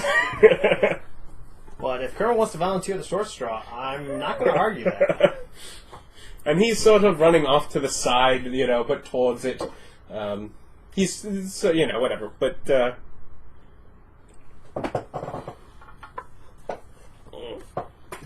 I'm just going to do its attack first, because I'm not going to bother if it just kills him. It misses. Come on, he's definitely taking the dodge action. And you see, and it hits. Come on, he's definitely rolling at a disadvantage. That T-Rex. See, that's 2, 7, 11, 23. Let's see, 30 damage. I don't think he's okay. He's gone. I wouldn't have survived 30 damage. Your friend's gone. And I'm now you're really not going to see him. Name useless. Good point. No, it's like I'm... Well, on the bright side, I have the dragon shards. Yeah. So, not a total loss. I am definitely, neutral alignment at best. Definitely. Were your dice not rolling the way you like? It's starting to buckle.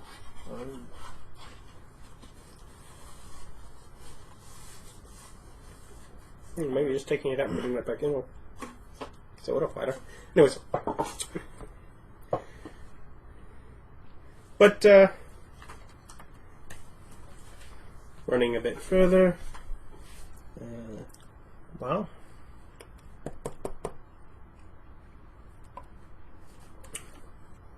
If our Mr. Yell has the ability to transpose us to a new location, that'd be awfully useful right now.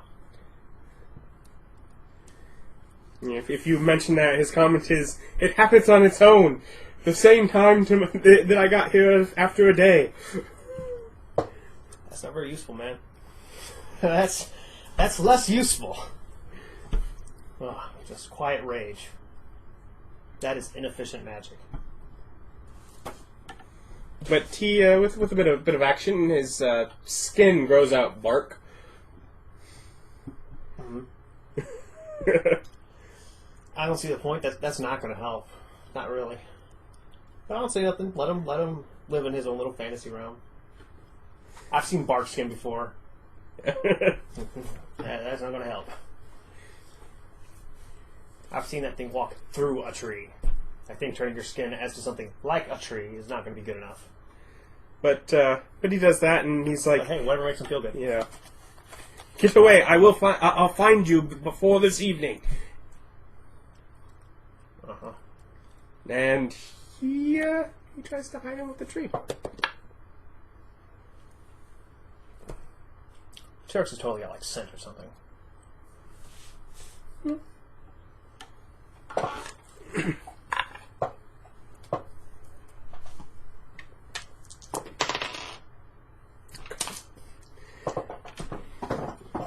So at this point,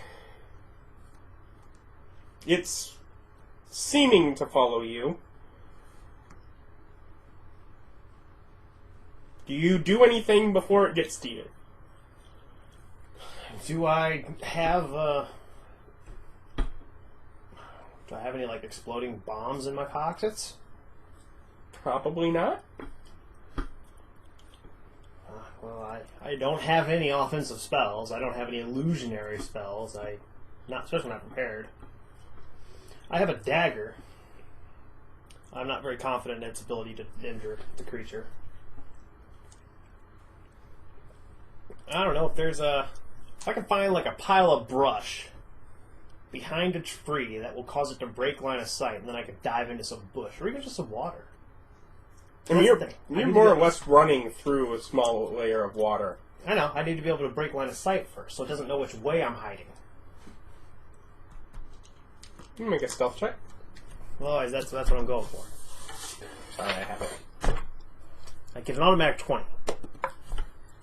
I got a 12, which gives me 14.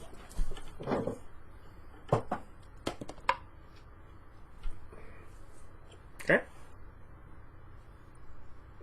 It probably ends up 30 feet ahead of you before it stops, and it. So you're probably down under the water? Presumably. Hiding in some water and some bushes. Wherever I can find enough cover that I've just disappeared. And then the goal is just to not move. As much as hard as possible, don't move. If possible, I can use Mold Earth, only has, so that's somatic components. If I can get a point where it's looking somewhere else, I can put like swirling shapes in that direction.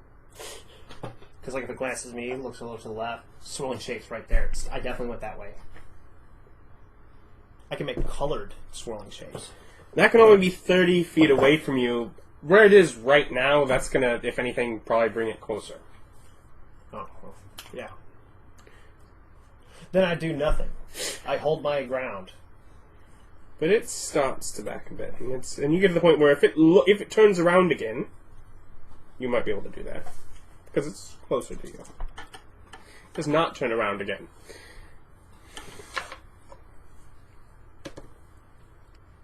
But it doesn't see you either.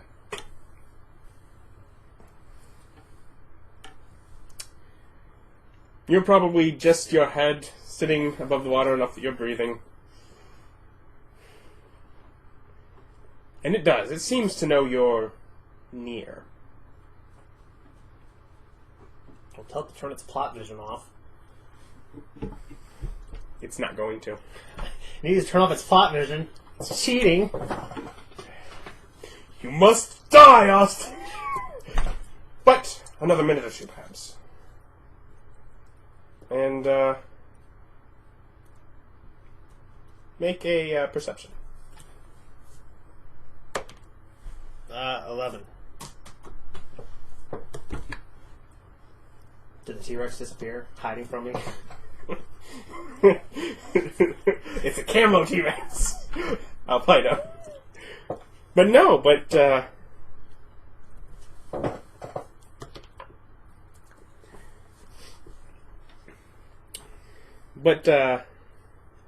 Galleon is approached. He seems to be aware of where you are, and he's trying not to move until he thinks that you see him. Why? You don't know why. He's understood now that this is not a good place to be yelling about his plans.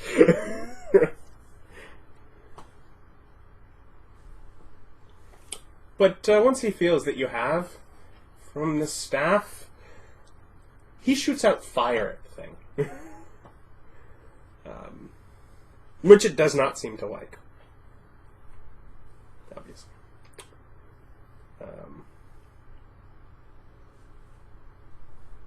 But it riles a bit and stomps around as it's, running towards him. And if I'm in the way, I just dig myself underground. okay, It's like eventually at the bottom of all this swamp, there's just dirt. Just hold myself and go down into the safety of the cold dark, like my ancestors. okay. You go down. That was the last thing you saw. So I've got Mold Earth. I got the ability to dig myself in holes. Oh, you've dug yourself in a hole, all right? How long do you stay there? Am I able to breathe? No. No. Then I dig myself at like this angle up and out until I can. I can shovel 5-foot spaces. Okay. And I can hold my breath for 16 rounds. Okay, so you don't get very far, but you get probably... Well, so each time is a 5-foot space. 80? Yeah. 80 feet? I was going to roll percentiles, but that would be a bad idea. That would leave the possibility that the plot doesn't get you. Plot's getting you, man. This is cool. Come on, I prepared for this. You did. Jerk. But eventually you do have to, do you go the full 80 feet? At that point, you will be out of breath. Well, I'm going up. Yeah. Yeah. Yeah. Maybe go like 70 feet. That way when I get out, I'm not making a bunch of noise. Okay. Still kind of. That's still been holding a breath for a long time. Yeah. Make a stealth check. Assuming you're trying to do so. I got 10. Dice rolling against me. Finally! I was afraid I was going to have to stop giving you checks. You just failed your stuff. Sorry. Stomp, stomp, stomp, stomp. I breathed full air. I can go back under for another 80 feet. You can. Right after it gets you. Now, unlike your dear friend Cameron, he doesn't bite you. What can you do? He slaps you with his tail. Does 27 hit? Yes, I have an AC of 13.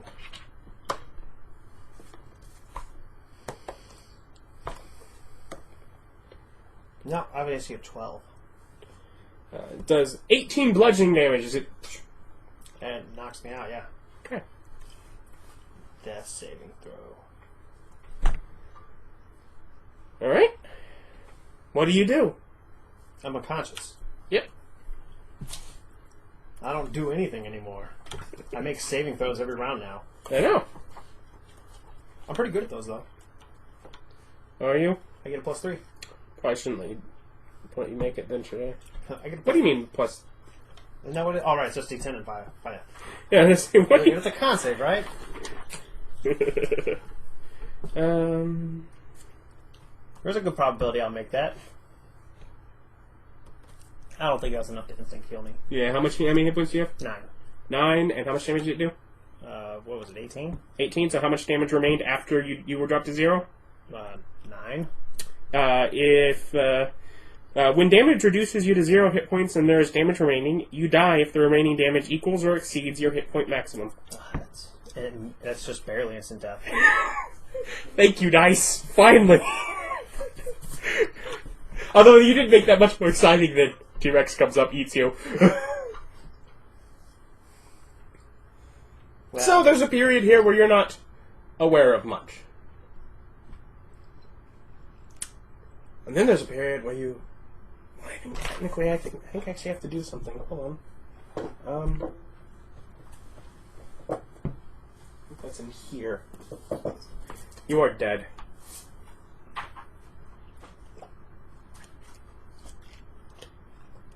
And?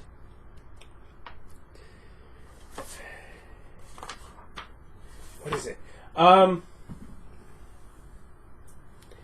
A neutral good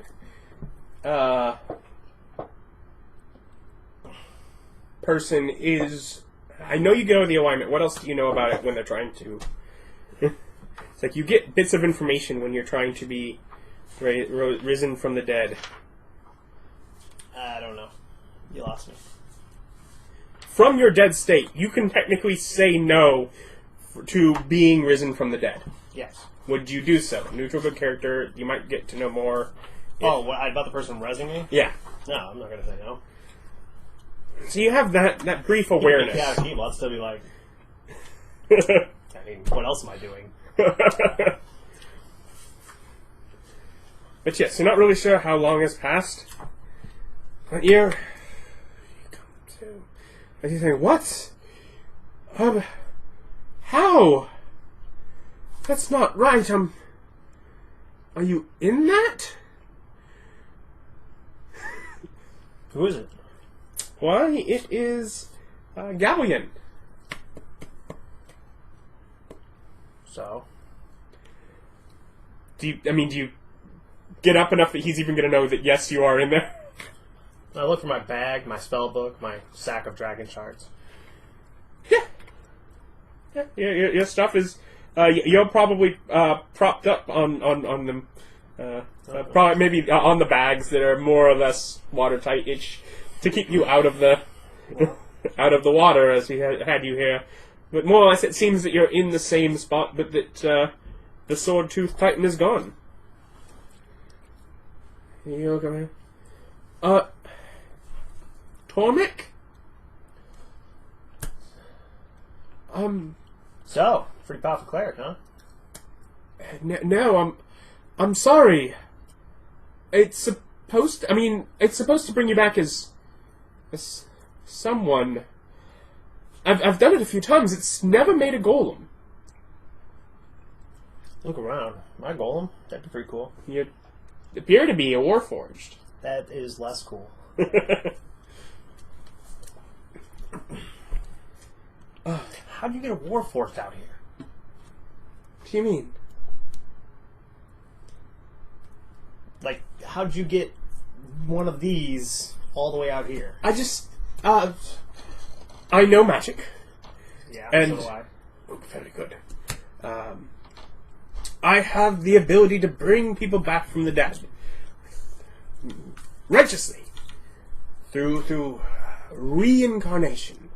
And typically, it has always functioned that it builds a new body, and it's not always, quite as similar as some people want, but it's a new body. But it's usually fleshy, not... it's no one I've known. I've never heard that it could even make golems. I don't really have control over it, though, so... Well, technically, warforges aren't golem. They're distinct. What is a warforged? They're an amalgamation of alchemy, magic, and living constructs. They live, but not in the general sense. Also, it's pretty illegal to make them. Well, I didn't try to. Yeah, it's pretty illegal. I didn't. So how do we get back to being a dwarf? I suppose if you just want to die over and over, you could... Plan B. Well, I don't really know. It's something. You'll figure it out, perhaps. Kill me, Gavin. Kill me. Just don't literally. No. That's your trust. I took the liberty while you were out to insert the stone. I suppose it's probably still in there. What stone? The stone that would take you home. It had to be inserted into your flesh. Where? It's in your arm. Well, it was in your arm. I have 2 spell slots. Detect magic. Yeah, you can now see that magic thing is lodged inside of your arm. He explains that he did it while you were unconscious, so you wouldn't have to be bothered by it. You'd said you wanted, and it needed to be done for you to go with you. That way, he's like, might as well take that opportunity. And he sort of says, it's kind of good now. I'm not sure if I'd have been able to get it in without... Did you put it in the dwarf body or the warforged body? Dwarf? Just taking notes. Could I do it before I made you conscious? It'd be easier on you. Have the opportunity. You used reincarnation. That's divine magic. From nature. Right. Like nature. It's like, I know a guy who can talk to you about that. It's like, we're going to have to figure out how to fix this. Probably a way. Just thinking about all the paperwork I'm going to have to file. Since creation of Warforged is technically illegal. I was like, I don't know. I don't think Warforged are allowed to have dragon marks either. Well, they're not supposed to. They're not supposed to. Because dragon marks are part of the magic that happens. People get born with them from one of the blessed houses. Mm-hmm. If you reincarnate, you maintain your dragon mark. But normally Warforged aren't an option for reincarnation, therefore Warforged can't get them. Yep. Which isn't actually all that bad. I can use that as proof that I am who I say I am. That's going to cost profit. I am not going to get any free time. Just sitting there going, this is going to ruin my day. Well, that's when you have around here. Well, how long will we be gone? Up to, but not necessarily forever. I mean, ultimately, with the stone, it is possible through removal that you'll end up leaving and possibly back here. Probably. We've not actually done this, Snoop. But it should work. I mean, I trust it. I trust it enough I'm here. And if come tomorrow morning, I'm still here, then really it's me that ended up on the raw end of the deal. Is that a possibility that he gets stuck here? Can I ask him? Is that really a worry? I mean, I don't think so. I wouldn't have came if I thought it would be. Does he have a stone in his arm? No. I'd be returning just in the idea that I'm not supposed to be here. This world is pulling me away. Just as normally, my world would pull you away. That's what This, yes! It's like just, Your spellbook is full of other notes, isn't it? yeah, just... yeah. These are vaguely magic related. I've got a scholar's pack. It comes with paper and pens. I carry that stuff with me all the time. Okay. I'm just down here in the Warforged body riding going, these strokes are all wrong. Look at this. It's way too big. This stroke is supposed to be half this size. These hands are terrible. I tell you, the gods did it right with mid-dwarves. Perfect dimensions. Perfect body length. The rest of you, all look at you all lanky limbs. I don't know how you stand up. How do you balance? It always just came natural to me. Just imagining that this is the mindset of a person whose entire life is experimentation with highly dangerous substances. Weird things happen sometimes, and you just can't afford to get ruffled by that. Just passive observation of, this would be so much better if you didn't suck at this. But ultimately you have the remainder of the day and through the evening, which, whether you decide to try and be on the move or hunker down and I don't just... see really a reason to. Yeah. Just sort of, alright, we have a more or less spot, let's just stay hidden here. Alright. Draft up like a letter of, I don't know, I guess introduction for Gavel, in case he does get stuck here. You know, fill that out, sign it. But come the next morning, as a Warforged, can you be numb? Numb? I don't suppose there's necessarily a reason why you wouldn't be able to. Well, sort of.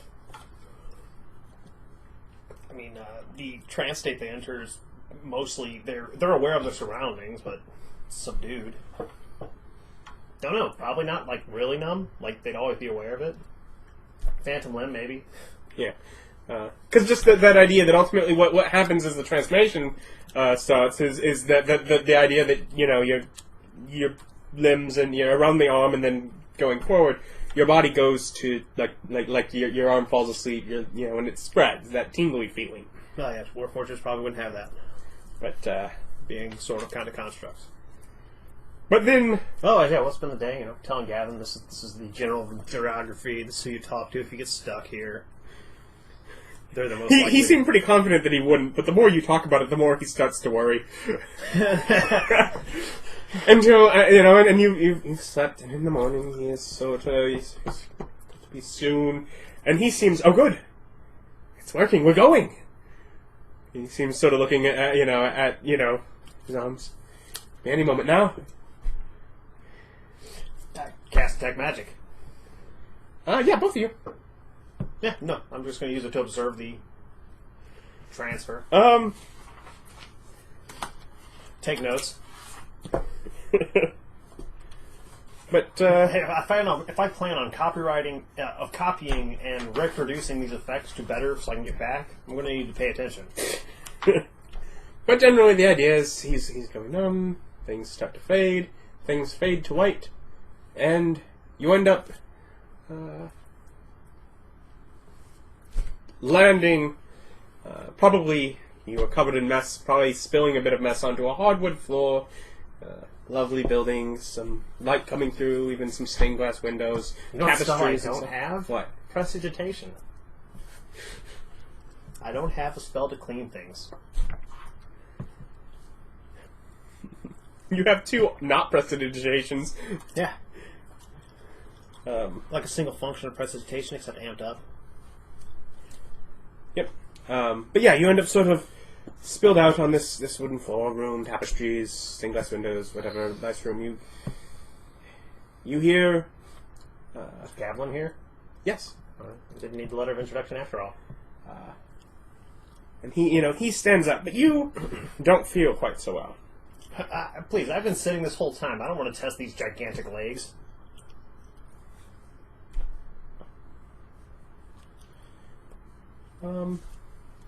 Try some more. Nothing that, you're feeling a little just travel ill. A little telepetition sickness perhaps, but you just feel a little weakened as well. And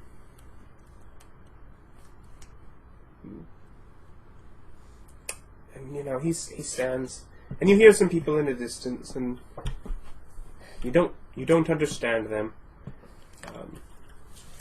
And as Gavian speaks, it's not as easy to understand him as it was, but he's still coming through. He is still coming through in a language you can understand. Was he speaking Dwarven before? Is that the only language you speak? I speak 3 languages. Okay. I speak Dwarven, Common, and Giant. He was probably speaking your common tongue. And it's still coming through a bit as that, but he's not quite... There was a bit of a difference. There's a bit of a cutoff from what it was. But you're able to understand him.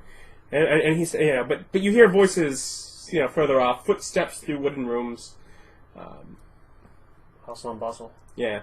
But and voices that are completely foreign. Not, unlike languages you even heard. And he speaks, we can get you to wash if you like and show you to a room.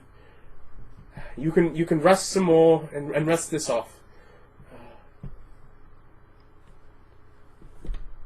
Yeah, and he sort of almost helps you up. Yeah. Just so disappointed. So disappointed. Why? Just look at this body. It's ridiculous. But he takes you to a spot where you can wash. Just quiet. Just quiet. And he takes you to a small room. Just every time, just look at the hand, just stare at it. Shake head. Room has a bed. Halfway, I'm like, I have to kind of be cool with it. I mean, the Warforged is a masterpiece of construction, really. I mean, they're beautiful machines. Beautiful machines. Yeah. Beautiful people. Now that we are one of them. People. Yes, Warforged aren't just stupid machines that you send off to fight your wars for you. Don't know why people think that. That'd be ridiculous. Takes you to wash. Takes you to a room. Small bed, table, chair that you can sit in. Some hooks on the walls to hang some things. And a small window that looks out on a green garden. Is there a desk? Yeah. Chair? Yeah. Size for a person my size? Functional for your person your size. Terrible size for a desk. They're all wobbly, the extra leg length. Just waiting for a accident to happen. He's like, get some rest. We'll be back a few hours or so. Should be feeling better. I mean, I am down the hall here. Someone should be back, and you should be able to understand me and everyone else soon. His voice almost fading a bit. Almost some words almost coming out. Oh, you know what's quite great about where you this? don't understand. I'm writing in my language. Nobody's going to read my spellbook. Completely coded. Yes. Most secure studying I've ever done. Yes. Is that if maybe just stay in here, we'll collect you. One good point. Beam of sunshine in the day of gray. Otherwise, yeah, they've got a couple hours. I've got a couple hours. I got to write this stuff down. But you feel, you don't feel well. Put down some formulas. But, yeah. You know what makes you feel better? Work. But yeah, theories. This is obviously some sort of transportal and using abjuration to prevent expulsion. Possibly a demi-plane, Write this out. But he leaves you be and closes the door. And you get some time before you return, and you get to see more of this world. And so that is where we will return next time. In session 0. This is end of session 1. Alright, For so you. Zero's creation. Yeah, Zero's creation. Yeah, this is session 1. Well, I guess part 2 of session 1. We'll get going here with Bob. So, John Gildersleeve. You're in a bit of a you're in a modern setting, probably somewhere down south, and you have a bit of a burden of protection. Would you say for people of this good city? Yeah, sure, why not? And perhaps you're not the only individual with such great powers, but perhaps across the country there's a half dozen at most. Nope, So you've probably... none. Nope, none at all. Just me. Well, you've certainly never met any, but... Never heard of any. Just me.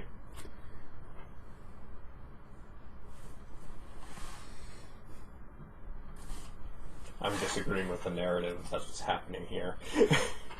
So, as the sole superpowered individual that this on record in this world, why is it that you've chosen this area to protect even in, instead of any of the other areas? What's special about? It's warm most of the year. Has good food. Beignets. Sure, the tax breaks are decent. I mean, I chose to live there because it's a nice place to live. So, but because you're the only superpowered individual, everyone else is screwed. I just... Okay. They should live closer to here. I help who I can. I'm not going to be jetting around the world solving problems. It's not within my skill set. I just, And that impressive skill set that it be. I can turn into a kitty meow. So how do you? I mean, do you have anything? I mean, do you just police scanners, or you just prowl the night? Probably a combination of police scanners and prowling. Head to the troubled areas, and then just dart about. So you're making your way through the night. Nobody bugs a stray cat.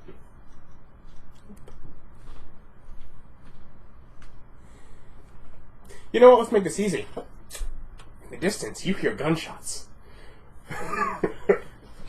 Well, I guess I scurry that away. All right. Scurry as a cat. I believe they're faster. Well, maybe as a puppy. Let's see here. Who's faster? Oh. Yeah, cats have climb speed, so probably... Nope, I'll be a dog. Dog? Yeah, dogs are faster. Yeah, and running through... make some sort of perception to locate. I believe...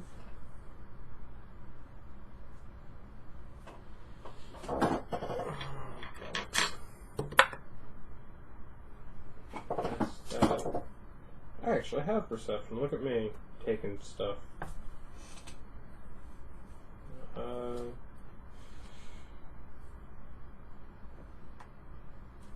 21. 21, yeah,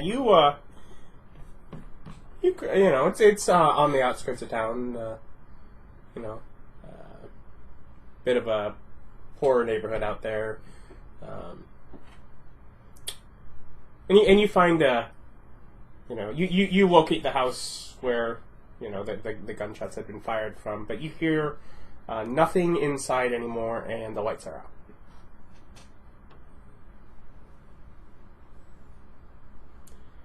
Okay, I do a circuit of the home, I suppose. Is it 1-story, 2-story? It's a 1-story home. This many! 1 story! Just look at I it, changed look at it to it this. sideways. Yeah, it's like I changed it to actually do that because I went one story and that's not right. One story if you don't count the roof. That's not a story, so... Yeah, well, single story home. Is there a doggy door? Probably not, but I'll give you 10%. No, there's not. Okay.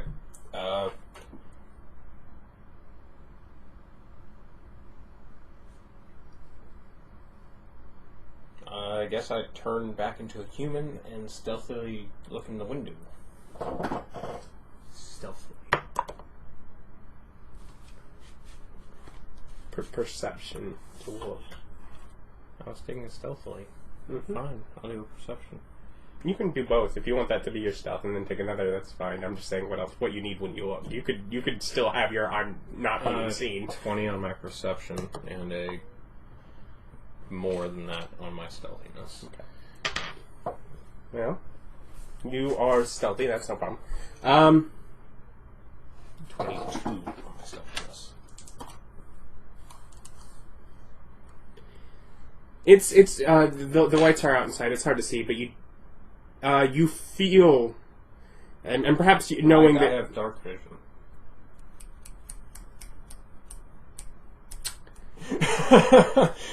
mutant, elf-like mutant. Yes. I have dark vision. So.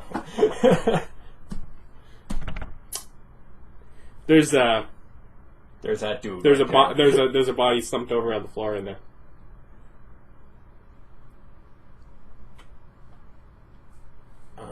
So much suspense with the dark vision, eh? Try the door handle. Locked. I have a lockpick set. You said any toolkit I might know. I have a lockpick set. I'm bad with it, apparently. Or maybe this lock is just particularly tough. 14. Not quite. Unless that falls under stealth. What's lockpicking fall under? It's dexterity, and if you're proficient, then you add your proficiency bonus. I guess 15? So I got proficiency with the toolkit, was what, and then I got toolkit. Then it would be lock picking toolkit specifically. You have to. Yeah. Okay, then yeah. Then yes, you managed to. Also, your proficiency bonus is +2, not +1. So if it was 14 before, It was 13 before? you know whether or not I misheard it earlier or he misspoke it earlier, but I don't know right now. Oh, 16 then. I don't care. Regardless, What matters as is- long as it's 15 now, you make it. Yes, you enter the home. I do so stealthily. Yes, you Still do. rolling off my other stealth check. A good one you had before? Yeah, that good. Now, if it was bad before, would you keep using it? No, I would have re-rolled it. Are you kidding? I would have abandoned the crap out of it.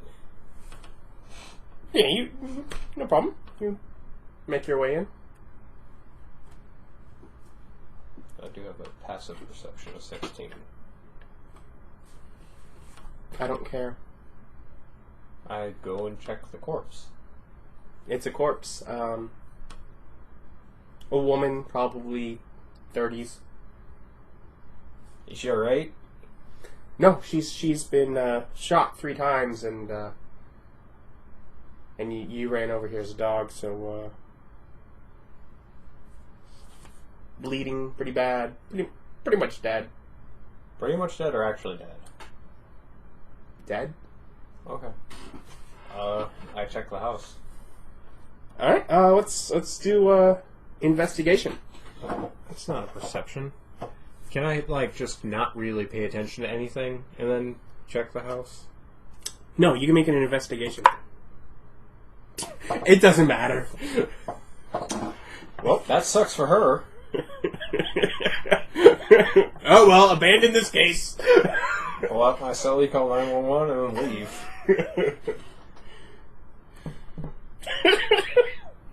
We can't just let him one. Well, looks like I'm not playing, guys. Sorry, I suck at investigating. I thought that was perception. Turns out I'm wrong. Do I happen to notice anything as I'm leaving the house?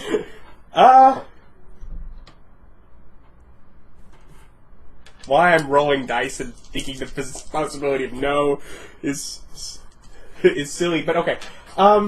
Really, it just buys me time. That's what dice usually do. Alright. I needed a little more. I wasn't going to argue with you. It's fine.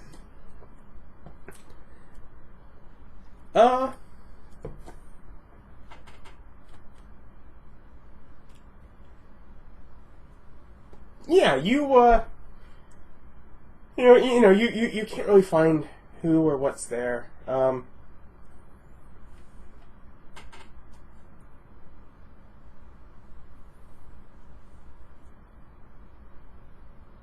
So you leave the house. You call 911 and you leave the house. Okay, we'll do that. So where do you go after that? After you've alerted police, do you give up on the case, or do you... Oh no, I turn into a cat and climb onto the roof of the house. So Okay. I can eavesdrop on the police. Alright, we can move forward. Wonderful. Good job. After popping the battery out of my cell phone. I have a big stash of burner phones. Oh, for the... Yeah. Yeah. Pop the battery. No problem. But yeah, you sort of sit up there as the police and ambulance come and... Do I get to choose my coloring? Sure. Presumably at this point you're a black cat, but... Black and orange. Just a cat. What are they going to do? Are they going to arrest me? I'm sitting that cat looks suspicious. I'm sitting on the top of a roof. What are they going to do? Just hanging out over the easement. But yeah, they talk for a while. They investigate a bit.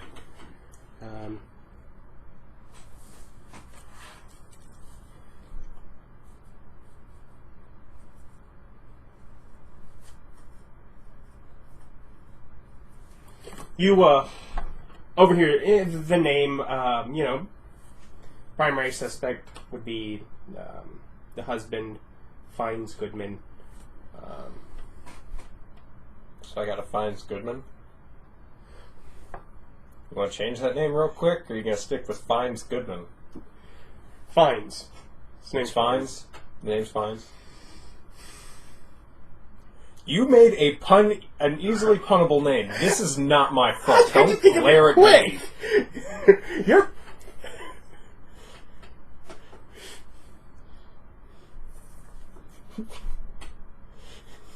Now his name's Jim Goodman. How'd you know? Jim Goodman, there you go. You can't make fun of me. I'm under pressure.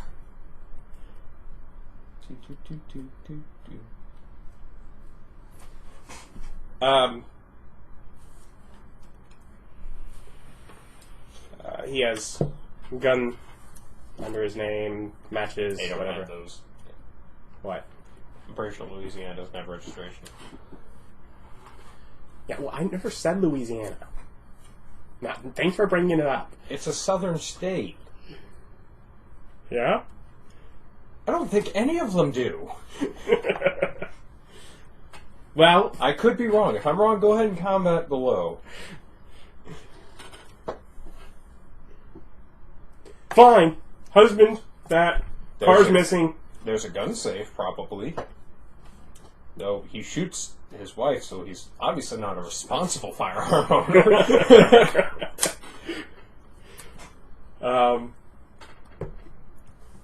Ammo, bullet casing. Yes. There's probably gun-related paraphernalia within the home. Yes. And the firearms missing. Yes. That would be true. Car's missing. Alright. As a kitty cat, I slink down the house and I go and sniff at the garage. Wonderful. I would have you make a check, but I'm going to say you pick up the trail. Well, cats have a special ability to do that. Oh, I have an advantage on A them. keen smell. Yes. Yeah. Hey, pick that up. You set off to follow it? Yeah, sure.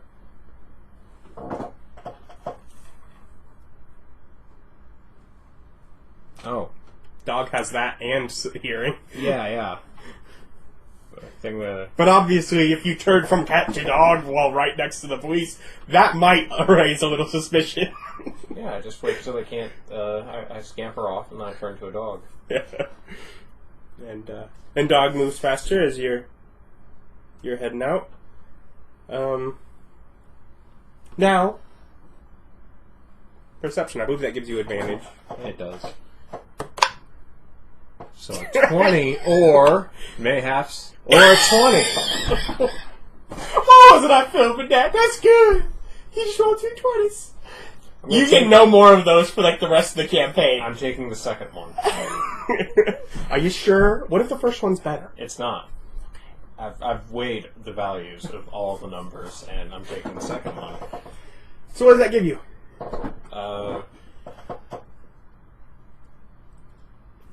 26. So you make your way pretty quick. You're following the trail. You're not really having to diverge to the side and pick it back up again. You've got this what is now probably hour-old trail of car exhaust along a street. I turn into a bloodhound. That's how I do it. I just had a good picture. That's yeah. I turn into a cute little floppy-eared beagle. You and your beagles. I like beagles. They're great hounds. Okay. And you probably wouldn't let me turn to an Irish wolfhound because they're huge. And yeah, that's small. Small. Yep. Quite specifically, there are other bigger dogs you can get later when you can turn into bigger things. Yep. That's true. But yeah, you make your way until you find the car at a good distance north. Probably you trace it for 10 miles. Which, moving along as a dog, takes some time. But you find it parked outside of a cheap motel. Probably edge of town, maybe next town. I'm not great with distance, but whatever. Depending on the size of the town you were in before. How well lit is the area?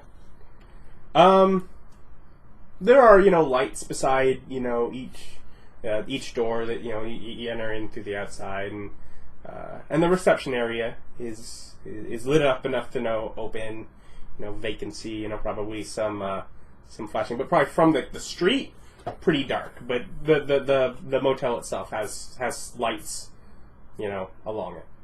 What time of night is it? Is it like... At this point, it's probably around 3. Alright. I puppy my way up behind the car. What kind of vehicle is it? We're gonna go with sedan, like old, kind of 80s. Alright, I'm gonna try and pop the lock of the sedan.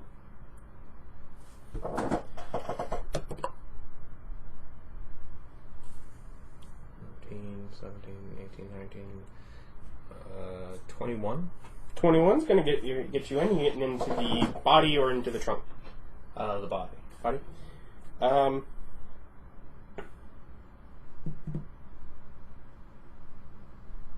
It's an older model sedan. They don't have no arms.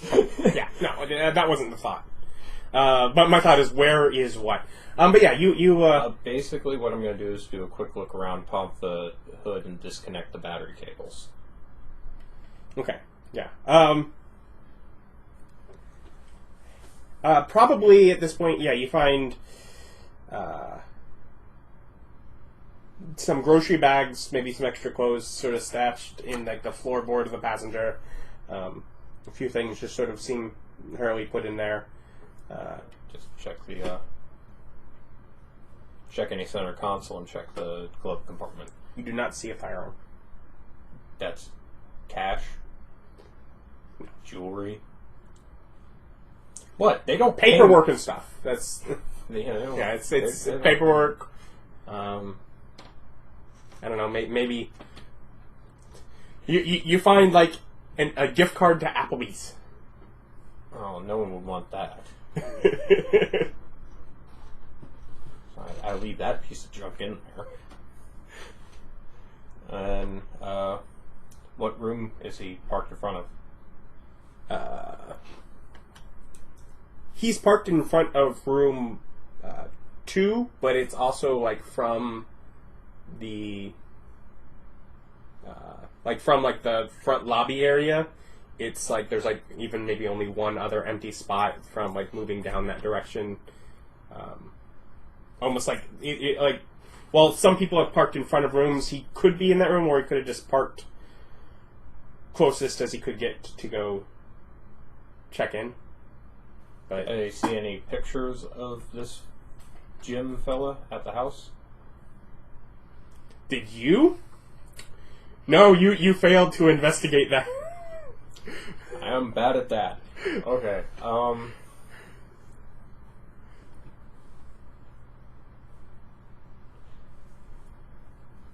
I sniff around, see which door he's at. I forgot I'm a freaking dog. I sniff and find the door that he went into. Did you do anything with the... Oh yeah, I popped the hood and disconnect the battery. Okay. Yeah. And then put it back down quietly. Gee, you can't get the scent off of that pile of clothes. That I've been following for 10 miles. Well, the scent you've been following is more of the car. But you could just... There's, as I already put a pile of clothes in the floorboard, so that would probably be more identifiable to him. Or, the seat of his personal vehicle. Me. I'm bad. I'm smart. I find that he's in room 7 with no problems. So I go to room 7.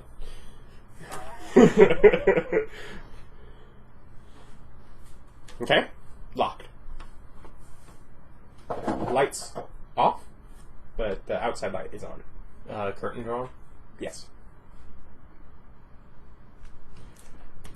I knock.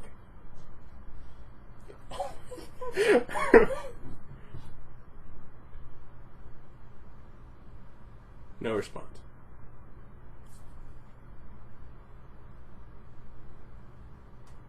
I knock again, a little louder.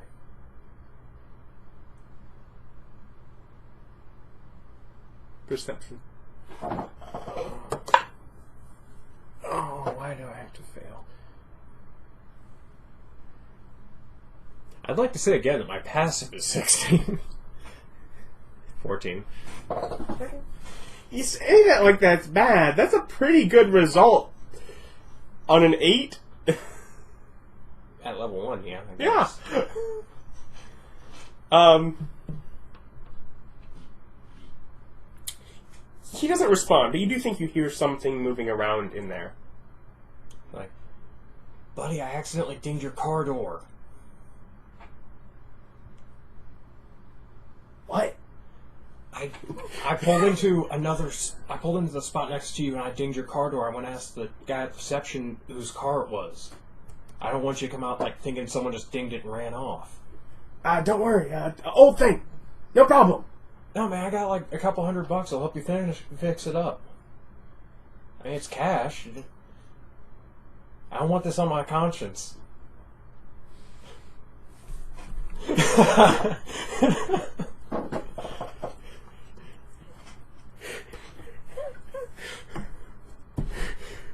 Sorry, John Gildersleeve, superhero. Sure, yeah, deception works. I actually have that trained. Because I'm a superhero, so I have to lie to people. 24. 24.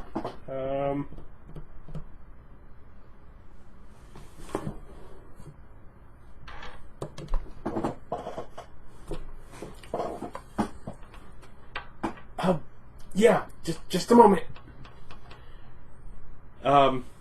And it does. It takes him probably a couple minutes later, and he opens the door, very disheveled, clearly was asleep. But he just sort of opens it, enough that he's like, okay, what? Ass baton to the face. Okay. Damnation. I don't suppose this counts as a surprise. For what purpose? So that he's denied something. Oh, right, you're never denied things anymore. Oh, I'd get an advantage on my roll. Go ahead, why not? Yeah, I'll take that second one. The second one seemed a lot better. Yeah, it was almost double.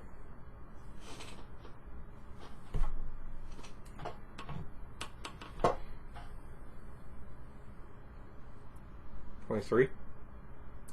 To hit? Yeah. Oh, yeah. You probably would have hit with the first one. 9 damage. 9 damage? I'm assuming he's out, but I'm going to double check.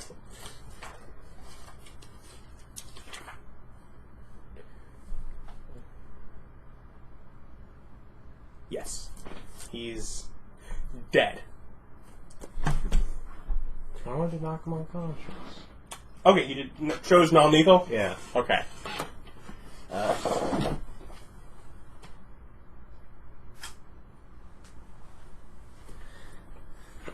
Then yes, you may do that. That was enough damage to do the massive damage of... Oh.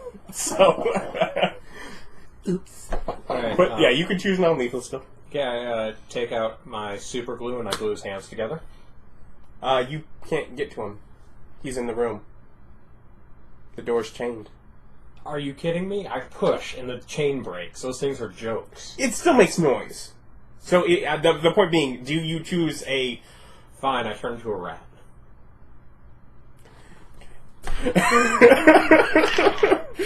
Yeah, Scuttle yeah, around. that's no problem.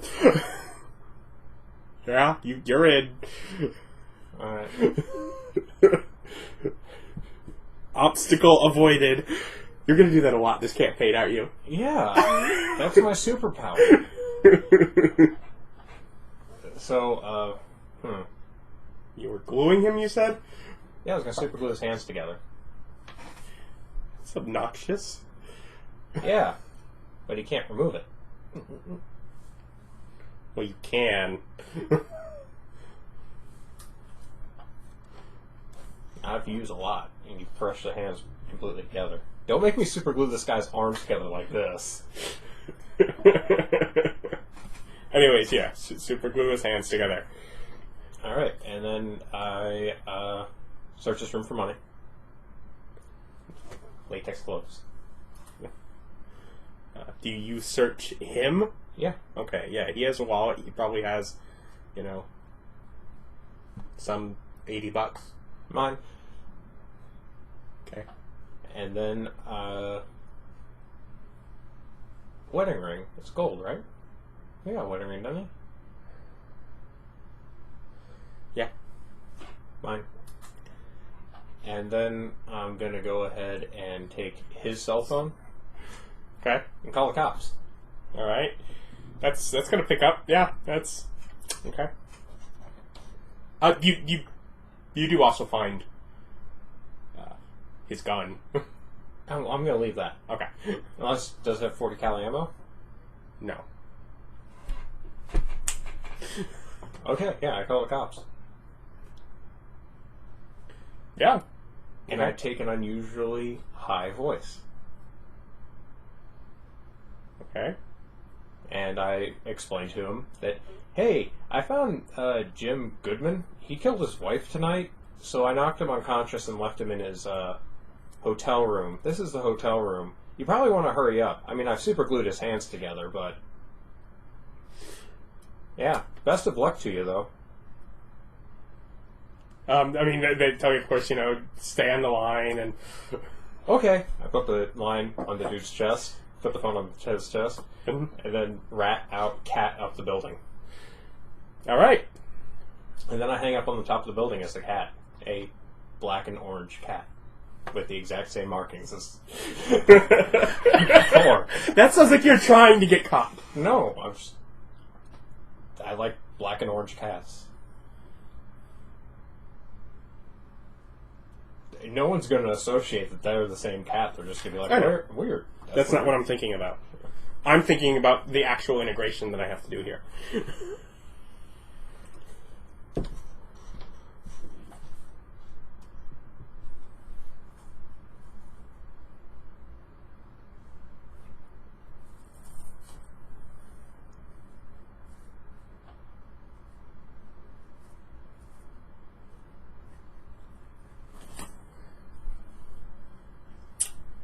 But yeah, you know, of course, it takes them a few minutes to get there. And as you're sitting there waiting, you do notice a bit of dialogue, I suppose. Someone explaining, you know, she's been saying, you know, but that is the money I have. I need a place to stay. I have to find someone in the morning. As whatever the guy, some guy's pretty much kicking her out of the lobby. You know, not sure what you're trying to pull.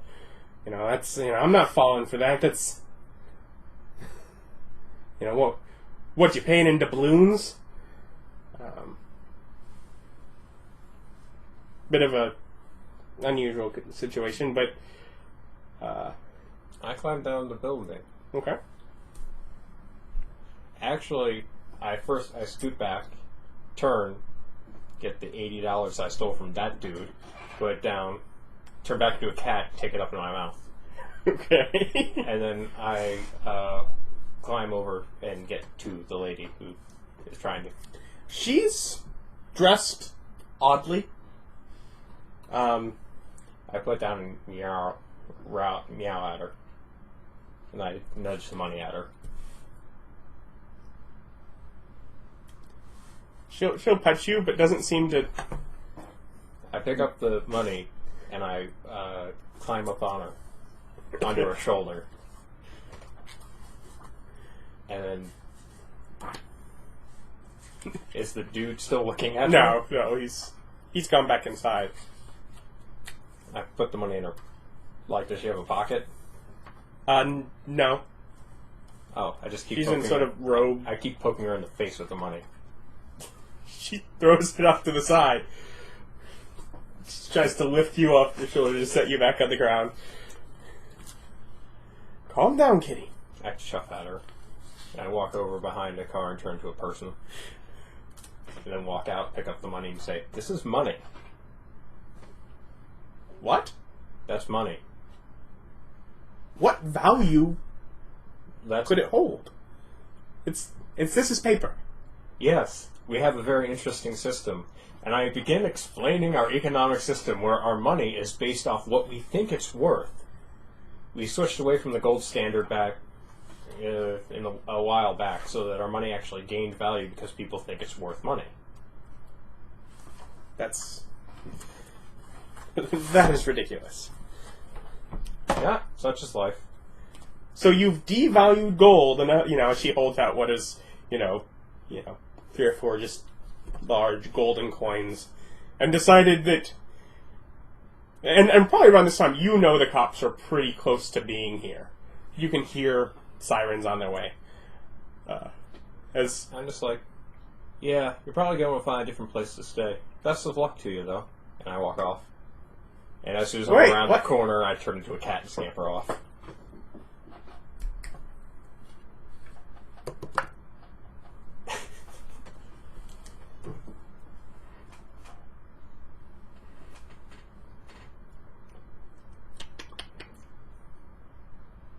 so bad.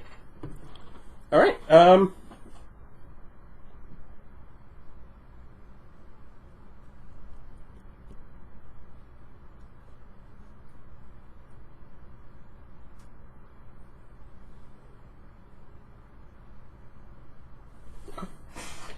And where do you scamper off to? I guess I head home. All right. So, as soon as I'm a decent distance away, I turn into a... I guess... I turn into another dog. Okay. Not a beagle, though. Like a greyhound, I guess? Okay. Oh. Pretty big, but... Anyways, you turn into a dog and go. I don't care. They're not that big. I turn into something that's made a bit better for running than a beagle. Okay. But yes, you head home? Yeah. Alright. You get home? I take the cell phone that I used that night and I destroy it. Okay. And put the pieces in the trash. And then I go take a shower and go to bed. Okay. Morning. After I clean off my ass baton. My metal beating stick. Oh, the... Yeah. Okay. No problem. So I would probably wake up at like noon or something. Whatever. You're probably used to little sleep. I guess I go to breakfast. Or make breakfast. All right. Granola. Party. Then I go for a walk. I don't know. Turn into a dog and walk myself. I don't know. I'm sitting here trying to figure out if you would all tie yourself back into the story or if you just want to walk away from it. I guess I'll check the news. Okay. I forgot that the news is a thing. Ordinarily, it just raises my blood pressure, so I don't watch it. It's like, I'm like, are you just gonna ignore? I can't bring another person here. That would make no sense. But yeah, searching through the news, whether you watch it or whether you just look up online to find more targeted details here. Yeah, you'll find that that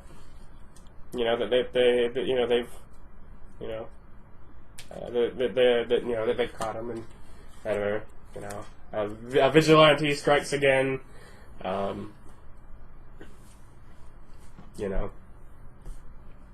Of course, plenty of warnings of how interacting with such criminals is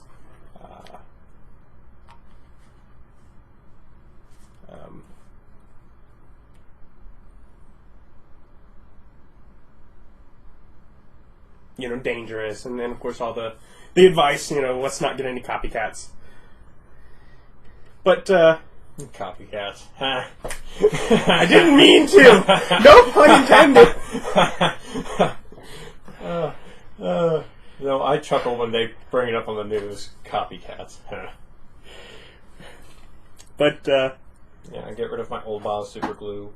Grab a fresh bottle of super glue.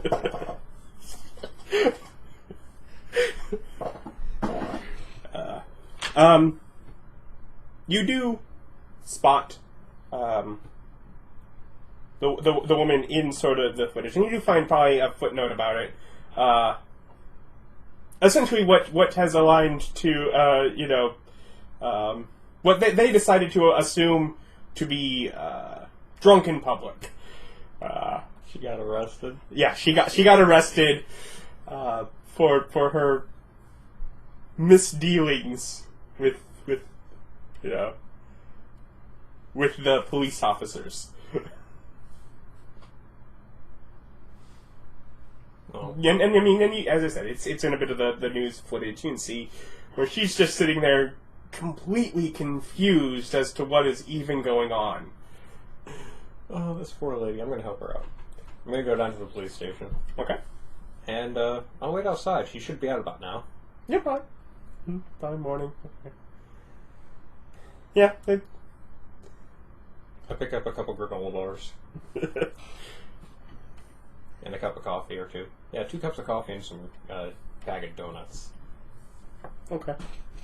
Hopefully I don't get mugged by the cops while I'm there. For the donuts? No, for the coffee. I'm kidding. Donuts are too heavy. Coffee's what cops run off of. They should make more coffee jokes. I don't know. I don't You're care right. for coffee. Caffeine's serious. It's a not a joking matter. But yeah, she seeming very disheveled and right. She's Walk going over. through her stuff. Coffee? What? Coffee.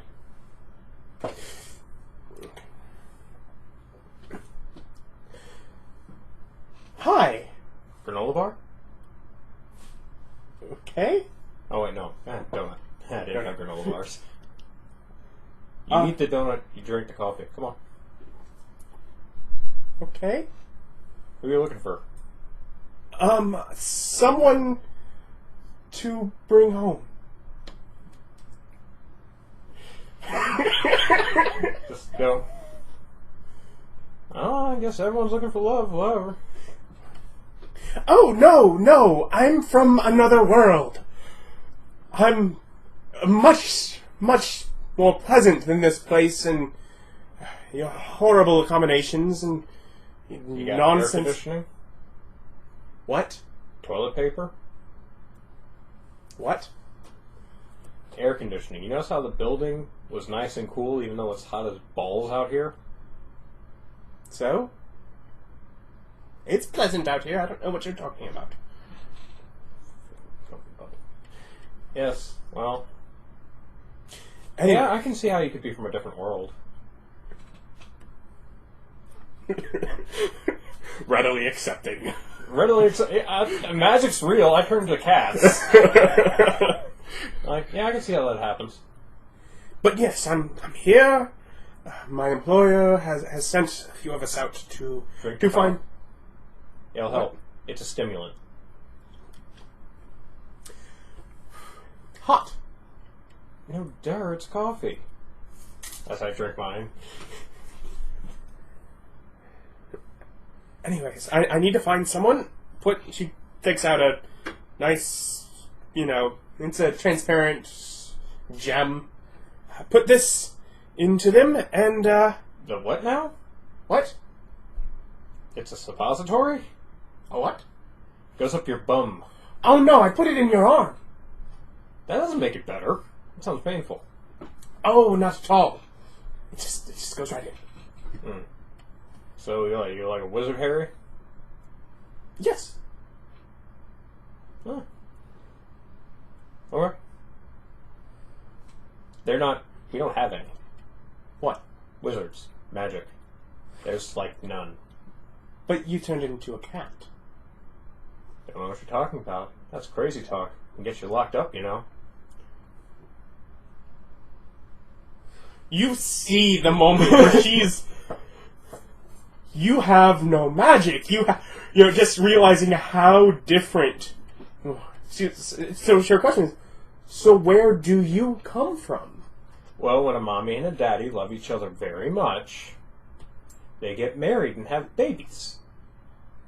Yes, but I mean, if no one else knows of magic and you do, I mean, you must be like me. Are you a visitor here? Have you gotten? Nope. Born this way. Weird. That's what Dad said. He's white.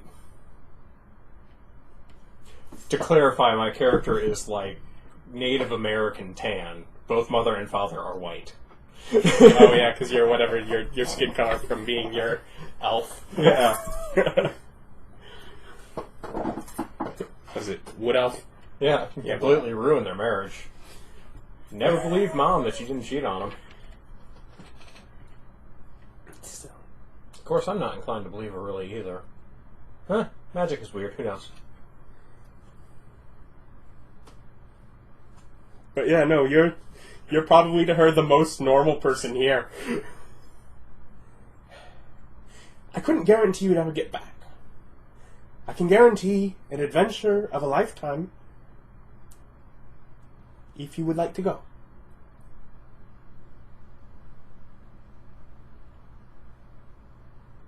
We use actual gold. I don't see how that's better than paper money. Paper money's lighter.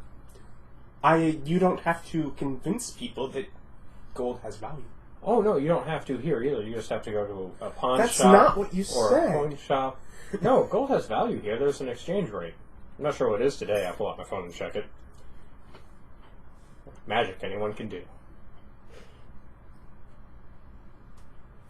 I tell her the exchange rate of gold to monies.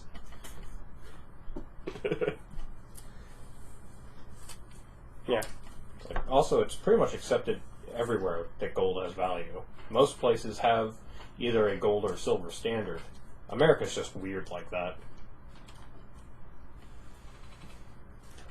Well, if you'd like to get away from this weirdness, I'm really on a bit of a schedule. I arrived.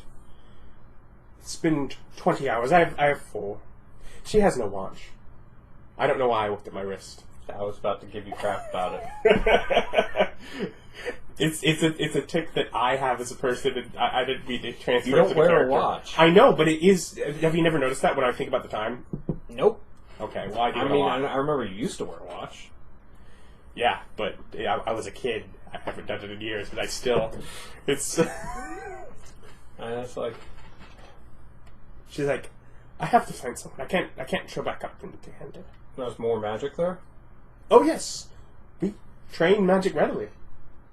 Do you have toilet paper? What is toilet paper? What you use to wipe your bum after you go number 2.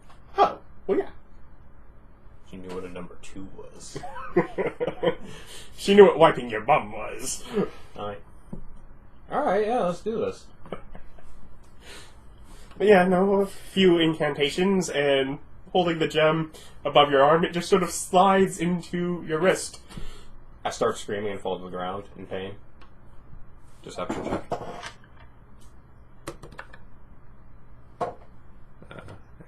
Dots on the bottom. Bollocks.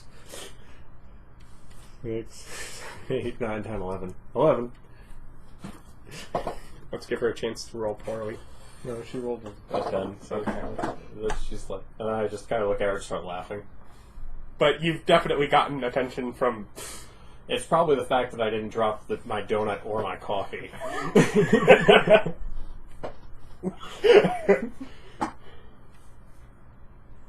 Anyways. Anything you want to do? We have a few hours. Yeah, sure. Go back to my flat, pack up my stuff. Alright.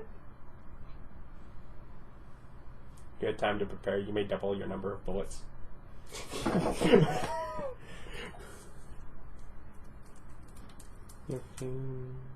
And that puts you at 3, does it? 3 quips, which is what you'd said you'd wanted.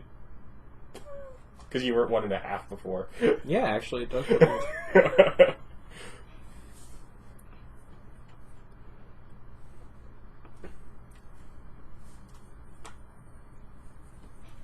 we go. Right. But yeah, no, so pretty much just so that we can just sit around and wait. It'll happen. I want a beer. Okay. Give her a can. Watch this. This will be funny.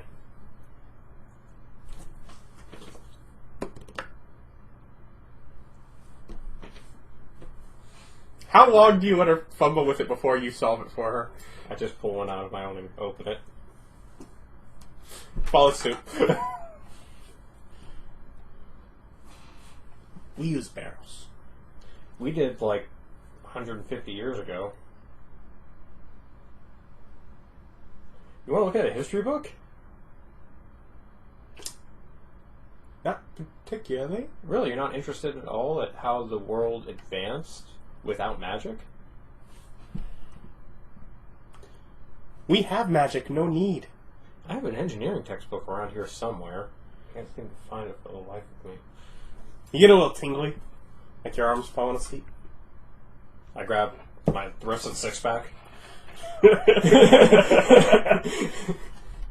She starts to notice and is like, ooh, it's right about time. As that sort of tingly feeling spreads throughout. Until everything goes white for a moment.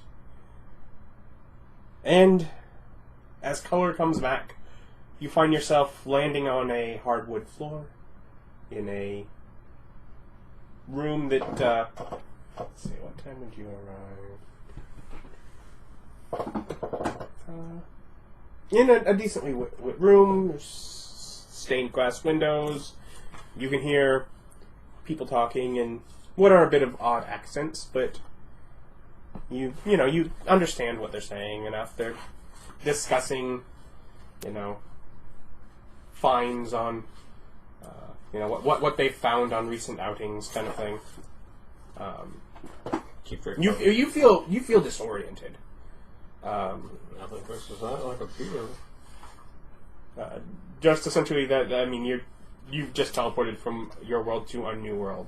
It's still a bit of a disoriented feeling, but nothing directly wrong with you.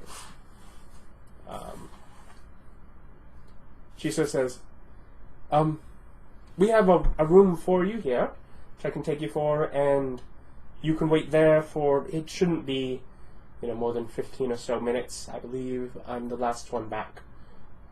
And then we'll take you to meet my boss. Alright. And, she leads you down the hall, and then you can see gardens and stuff outside through the windows, and into what is a small room. It's a bed, a table, a chair, some hooks to hang some things. She's basically, this will be your room. You can wait here. Bathroom is down the hall if you need. But otherwise, I'll come get you here once I've let him know that you're here and made sure everything is ready. Alright. I lay down with my beers on the table and pull out my book and start reading. Mm-hmm. But, she'll close the door for you, and 4 beers.